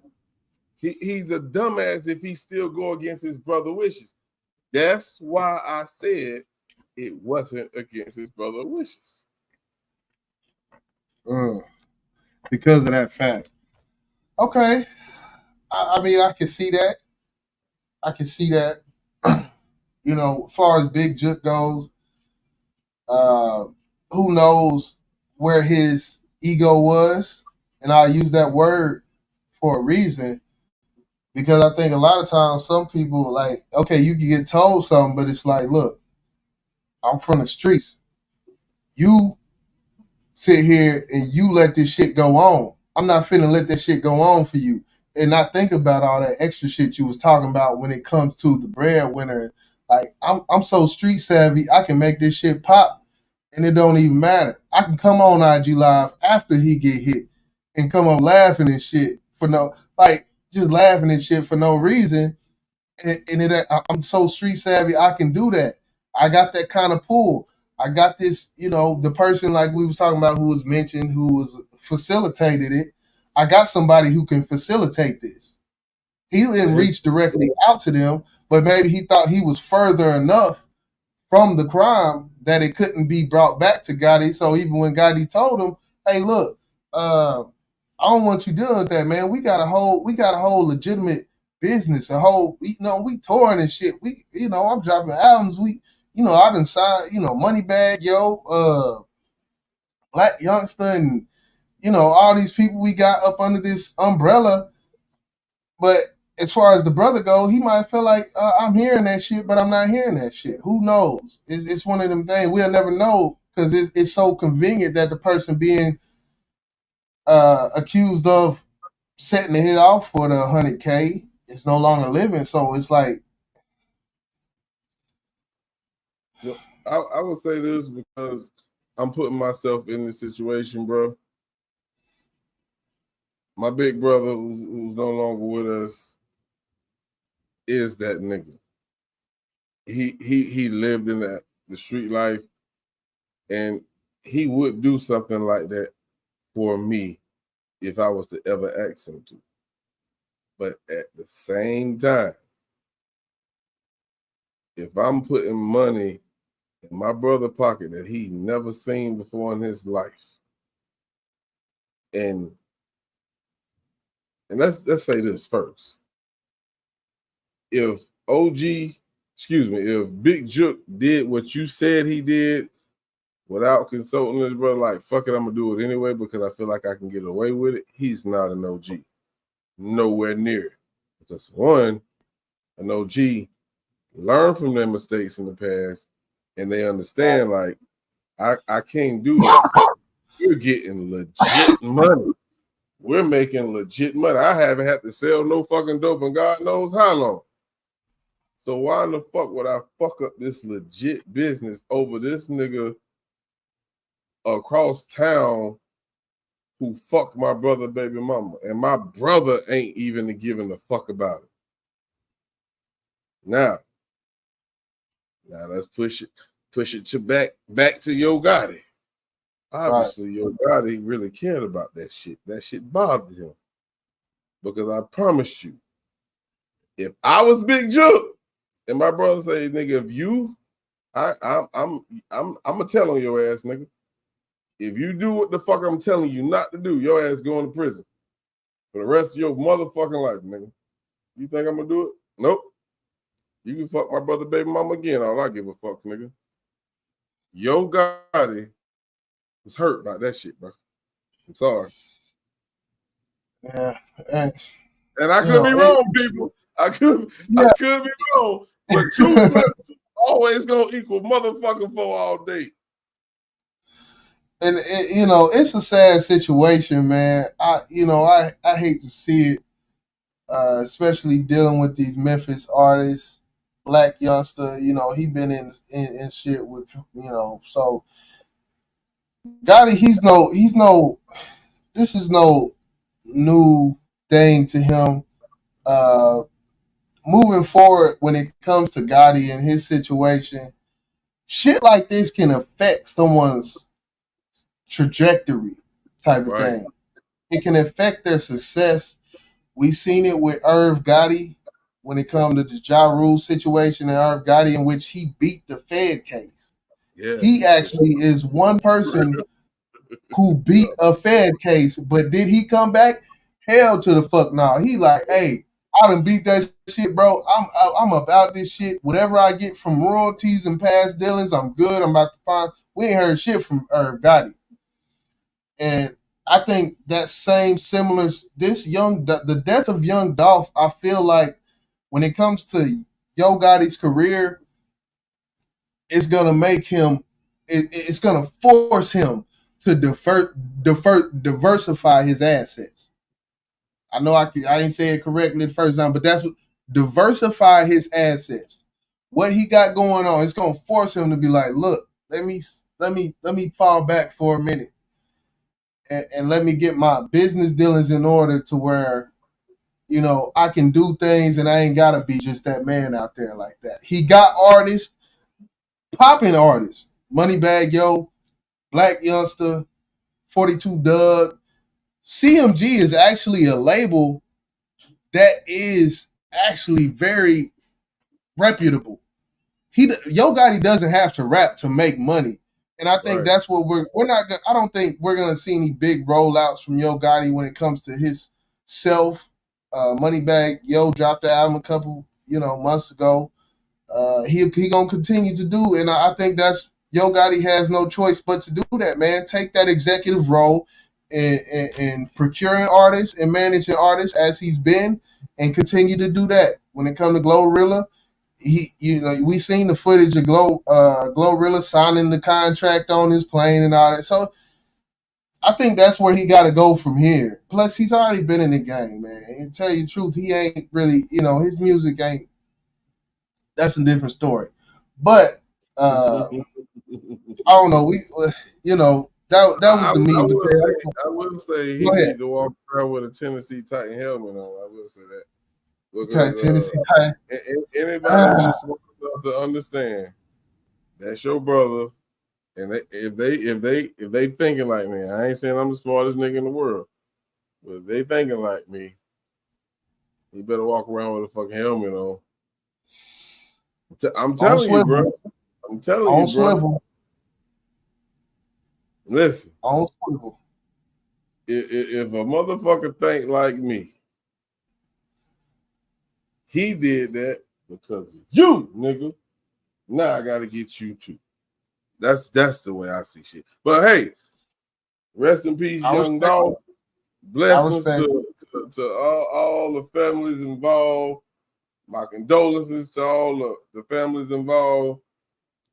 This is a prime example why you shouldn't be motherfucking hating in the fucking first place, nigga. How about that? Yeah. Miss Young, we're gonna get up out of here. What's good, Flash Mob Uno? Miss Young say, I guess they had something going on in the chat. She said, I try to do stuff around the house that I need to get done, and I get stuck trying to listen and interact. Hey, I appreciate that. I appreciate that comment because that means you tuned in. And salute to everybody tuned in. Definitely hit that like button if you have not already. But you know, salute to Healing Channel, D Love. You know, she been in here doing her thing and whatnot. But yeah, man, it's has been episode 37. I like that discussion on it, Dolph. I didn't think we was gonna go all the way through there with it like that. But that's the beauty of BBP, man. Hey, I thought we ain't have enough fucking information to talk about. Me too. But when that's how it go. Salute to everybody that came through, of course, man. It been I had fun, man.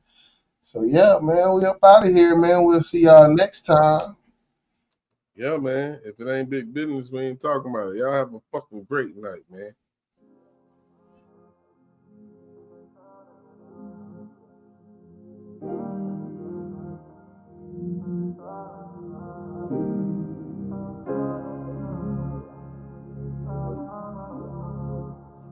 Like I wrote this 30,000 feet in the sky, first class in Delta. I just felt closer to God. You can try to run, but you can't hide. She know everything you done, so you can't lie. Gotta take it like a man, so you can't cry. But at the same time, deal with it now. But this is what living's about. And it's your turn right now. I am him. Bet you next time you will pipe down. Know the one. Now that karma came back. Bitch, you made your bed, time to lay in it. Cause it ain't no pending case, don't think you got away with it. You think you slick as a can of oil, but what you ain't getting. That when she come get you, that bitches ain't missing. AAR, no young, but still MA. The time to reap what you sow is gonna come one day. The demons that you running from is the demons that you made. Be careful the ditch you dig for niggas, that might be your grave.